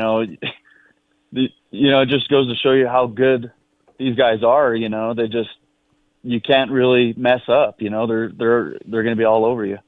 Right. I must say that Royal Jones built a wonderful facility, Vado Speedway Park, but it can be really challenging putting a really good racetrack down that part of the world. The wind blows. That can be real challenging to prepare a good racetrack down there, is it not? Yeah, it can be. It's real dry out here, and the track guys do an excellent job, and to give us a good racing track. But it's just the wind blows there, like you said, and there's not a whole lot of humidity out here, so the tracks get pretty dry, and they don't really develop a real huge cushion. So when the track gets cleaned off, it definitely tends to take rubber. Hey, is there any chance that you might run for the ASCS National Championship next year? No, I would definitely. We would like to make some races, but to race for the championship, we don't necessarily have a plan to do that. Just with all of us having full-time jobs, right. But we would like to make some select shows, kind of like how we did last year. Now, you're from Albuquerque, is that correct? Yes, sir. And so this Desert Series, what was it, the POWRi 360 Desert Series, how much of those races did you run this year? We ran most of them. I missed 1 or 2 of them. I got married earlier this year, so congratulations. Thank you very much. And so I had to miss a race. We started off the year with blowing up a motor the first weekend, and so that hurt us in points with 2 DNFs the first weekend out. So we were just kind of behind on points, and with missing a few shows, we weren't really running for points. We were just mainly running for wins. Now, I understand you had to recover. You recovered from a terrible accident last year. There was a long recovery there. Tell us about that. Hey, that was in a non-wing car, wasn't it? Yes, it was in a non-wing car at Vado. March of last year, I hit the wall. Going into turn 3, I hit the wall cage first, and you know, it was a bad wreck, and I spent a few nights in the hospital and was out for a few months on recovery. But I'd never thought in my mind that I would quit racing. I kind of knew, well, maybe the non-wing deal isn't really worth it, looking at my longevity in the sport. And with the POWRi Desert Series, you know, really stepping it up, it just kind of made more sense to focus on wing racing. Hey, so you're not going to do any non-wing racing again? Is that the plans?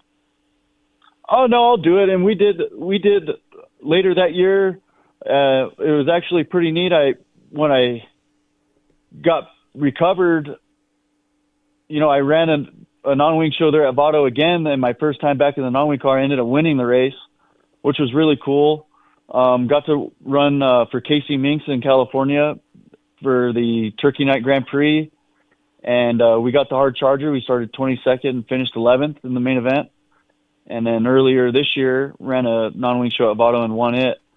So yeah, you know, I'm not totally against it. Just as long as it's worth it, you know, we'll do it. But other than that, I mean, we just mainly would like to focus on wing. But congratulations on all you've done. Talk about this race car, the 42 car that you rode the other night. Yeah, it's a great car. You know, Dave Burns is who I drive for. He does an excellent job with keeping his race program up to date, and I just can't thank him enough. And all of my guys, you know, Steve, Clyde, Randy, Tara, Russ, for all they do. You know, they just make my job real easy, and I get to really just focus on driving the car, and you know, that makes a big difference, you know. So I just can't thank them enough. Dave has really stepped up his program this year, and we've won 10 races. So, you know, it's just, I think it's really paying off for us. We would like to show up to a national show and be competitive. And I think this weekend really showed that we are capable of it. We just got to build a notebook at these other tracks, you know, because Vado, we run there a lot, so we got a good notebook and we know what to expect. But when you go to Oklahoma, Kansas, and, you know, see different tracks, you're kind of already behind the 8 ball when it comes to those guys because they've been there before. So I really think we are capable of being competitive at a national level. It's just a matter of paying your dues. I mean, this is a really big deal. You're standing there, Victory Lane, at Vado Speedway Park, and you've got Aaron Reitzel and Justin Peck and Rico Abreu. And, I mean, you had to beat a lot of good guys there on Saturday night, didn't you? Yeah. You know, racing with Rico, Justin Peck, you know, it's pretty cool, you know. And, you know, but at the end of the day, it's just another race, and you just got to ignore all the hype and all that stuff and just execute. What were the other highlights? You said you won 10 races this year. What were some of the other highlight wins for you this year? Like I said, we won a non-wing race at Vado, and then I've won a handful of 305 races in New Mexico at Vado and Aztec Speedway. One, I believe it was a doubleheader at Vado Speedway. What weekend was it? Memorial Day weekend. We swept the weekend. And then one in Gillette, Wyoming with the ASCS Northern Plains region. So also ran a 305 show in Texas for Ben Afuel out of Lubbock, Texas, in the 74B Coyote Candle car. Won a race in Abilene, Texas for him. So, and then obviously this past win. So the plan is the same for next year, for 2025? Yeah, for the most part, we are. Now that the high limit schedule came out, and they're going to pretty much start their season out west at some of the tracks we're familiar with, we'd really like to try to get a 410 and make those shows to get some good 410 experience and just, you know, see where we stack up with those guys. Those guys are the best in the world. So, I mean, I would love to give it a shot and get some good experience. Caleb Size, the winner of the Desert Nationals down at Vado Speedway Park the other night. He was a guest with us on Mostly Motorsports on Monday. Just a reminder, David Gravel is indeed coming on Monday to talk about his World of Outlaw Championship. So that, and we'll have a couple of other guests lined up for Monday as well. Hey, Scott, I want to mention congratulations to Tyler Wolf out of Fayetteville, Arkansas. He's not only the Heartland Modified Tour champion, but he also has been crowned the USRA National Modified Champion. He wins the battle over Joe Chisholm, Tyler Hibner, Chris Hannigan, and Houston Johnson were your top 5.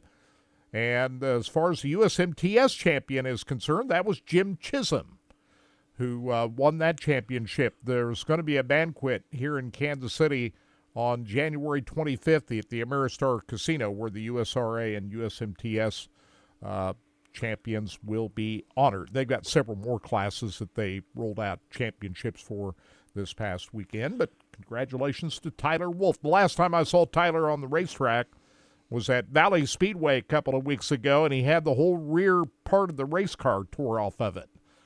And they had a little bit of work to do to get it ready to go for the next night at I-35 Speedway, but he had a great season. Tyler Wolf. Hey, Kirk, Chris Yant says, I'm curious why Warrensburg Speedway is taking off a weekend every month next year. Is it in the works for I-70 to run weekly? Do you think they'll run weekly? Have no idea about any of that. I'm hearing the same thing. You've got why Warrensburg would be taking a week off. I don't know that. Well, so I'm not being able to confirm that. Earl Walls is getting a little old. Well, but he's still in pretty good shape as far as I know. Right. So I don't know anything about that. So we haven't seen any press releases come out from CMS on their schedule yet for next year, but we'll check on it. Casey Schumann, we're going to try to get him on so we can get some questions answered about the new racetrack, the smaller racetrack at I-70, and what the plans are going forward for 2025. Not on the high limit schedule for 2025, and neither is US 36 on the World of Outlaws schedule for next year. So we'll try to get more answers on those questions as we move forward. Scott, tonight, midget racing at Merced. First of 2 nights out there. Kyle Larson's supposed to be in the field tonight. You know, They only had 24 cars at Thunderbolt the other night, which I thought is a little light on car count, but they're expecting over 33 cars tonight. And, of course, Turkey Night, they'll have a big boatload of cars for Turkey Night coming up next week. Will Christopher Bell be part of that? I don't know. He's a 3-time winner of the Turkey Night Grand Prix, so Christopher Bell's got the green light now. Do you think he'd find his way into a midget out there? Kyle Busch has entered in some midget races. What do you think about that? Kyle Busch going to be at the Chili Bowl. Kyle Busch, did you see him sitting in his seat? He was tight in that thing, wasn't he? He couldn't get out of that car. He's kind of a tall guy. He's a little bit tall. Hey, did you see that video, Todd? I did watch it, and I was a little concerned, to be honest with you. Yeah, because if he can't get out of the car, that's a problem. It's a big problem. Right. Well, you've been driving a micro car. I know. Get in a micro car. I got it, but I'm just telling you what I watched. What I watched I'm was telling scary. You, he couldn't get out of the car. I mean, he couldn't get out, Kirk. It took him. He had to twist himself to get out of the car. Don't have the right seat in the car for him. That's what I'm hoping, because his knees are up in his face, and it didn't look good. It didn't look good, He'd been driving a micro car, and I didn't see any issues with that. I know. So. But when I saw that video this week of him getting ready for that race, I thought, ooh, I think I need more room than that. Right. Brexton will be driving a midget here before too long. Right. Do you think that it'd do any good? Yeah, I think he would do good. I do. He's a chip off the old block. Chip off the old block. Right. So, anyway, we got a lot of racing coming up tonight, tomorrow night. You can watch that on Flow at Merced. Tuesday night at Bakersfield. And next Saturday, Turkey Night Grand Prix. And who is the defending winner of the Turkey Night Grand Prix? Kyle Larson. If you remember, he won that last year. Right. Justin Grant won it 2 years ago. And 3 years ago, the winner was Logan Seavey. All of those drivers will be players at Turkey Night. And then the week after that, Snowball Derby. one of your favorite events. So who's the defending winner of the Snowball Derby? Ty Majeski, who just was crowned the NASCAR Craftsman Truck Series champion. Right. So that, and what's the race after that? Gateway Dirt Nationals at St. Louis. Dirt late models under the dome, St. Louis. So we got some racing coming up. Hey, Kirk, are you thinking about going down to that Gateway Nationals? Probably not. We'll see what the weather's like. I've never been to the Gateway Dirt Nationals, so maybe this is the year to do it. Yeah. Got PRI show coming up soon. Maybe we'll go down there together. Well, yeah, I'd be open for that. Right. So we'll check it out. We got a couple of weeks to think about it. Hey, I hope everybody has a great Thanksgiving. Todd, you're having your Thanksgiving tomorrow, right? Having them one tomorrow. So why is that? Because you couldn't get the family all together at Jennifer's the same time. got a big family on one side, and people are getting married. So we have people traveling next week. That's what's going on, and so we decided that if we were going to make sure we got everybody together at one time, then it better be this week. So my son's already home for the week. I think he's home for 10 days, I think, before he has to go back, and then he's home after that for Christmas break for quite a while. Month, you didn't take away his room, did you? Nah. I store some stuff in there when he's gone, and then I move it back out by the end of the week in case he didn't come home last weekend, so I had a little extra. So are you cooking the turkey? No. I just show up. I don't do anything. I can cook, but I don't. Not for this. This is a family thing. This is Jennifer's family thing. You know, once my mom and my Aunt Judy passed away, our side of the family kind of quit doing the big one, and then everybody kind of branched off into their homes. You know what's funny, Todd? And that's how it works. When my Aunt Wanda died, it just stops. It just stops because we had a big family gathering over at my Aunt Us Wanda's too. house. That's how it was with Your us. Aunt Wanda did all the cooking. And my Aunt Wanda did all the cooking. That's how it was. That's hard work. You think about it. Somebody's got to do that. Yep. If you go to Thanksgiving dinner. Yeah, it's like you said. It's great to be able to get.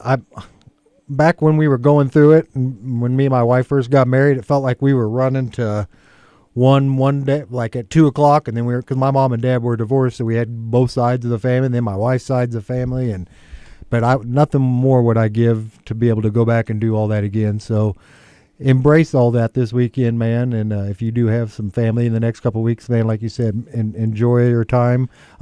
Wash your hands, guys. Make sure you wash your hands really well. That's all I'm going to say. There's a lot of illness going around right now. Right. So we're going to be gathered around a lot of people. So just make sure your hands are washed. Just wash your hands. That's Thanksgiving is my favorite holiday because you don't have to buy gifts for anybody. Absolutely. You can show up, you can eat a lot of great food and watch a lot of great football and a little basketball mixed in. And then you usually have some leftovers for a couple days, too. Deidre and I are going to go to my ex-wife's house. How about that? Yeah. Cool. Well, like you said, listen, my ex-wife and Deidre are really good friends. Man, you're a lucky man. I am so you got lucky. The best of both worlds. I am blessed that both of them get along really well, and my ex-wife works for Centene Corporation. That's the company that my ex-wife worked for. Just so you know. And she's retired now? Sharon is retired. Sharon is retired. Yep. Well, all the best. She to her. babysits the grandson all week. Well, you got a great grandson there, don't you? Hey, she's going to be here on Monday. I haven't met your grandson yet. So Monday is the day? He's walking. Yep. Awesome. Yep. Can't wait to see that. How long before he's at the racetrack and hanging out with you at the track? Not long. Let's hope that probably be a racer, right? Hopefully he'll want to be a race car driver. You'll teach him everything he'll have to know. Right.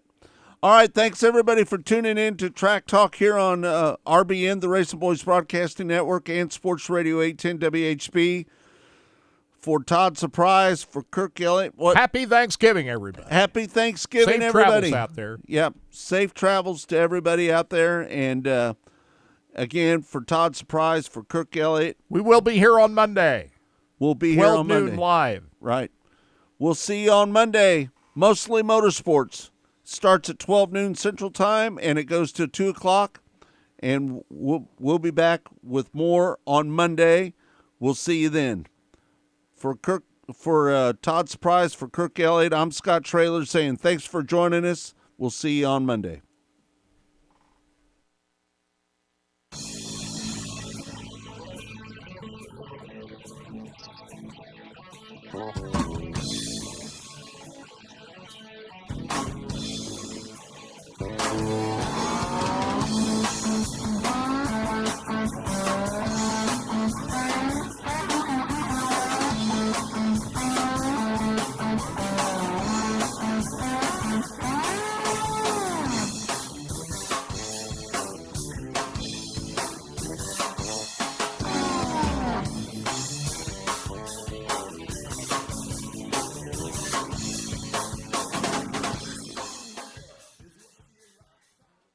Go harder, faster, stronger with Rod End Supply. Whether you are running industrial, farming equipment, or a race car, Rod End Supply has the assortment of rod ends, radius rods, and specialty products that will help you lead the field in performance. Our superior design means our rod ends last longer and perform better, giving you the edge on the track and saving you money. Contact Rod End Supply or order online today at rodendsupply.com. We don't just sell them, we race them.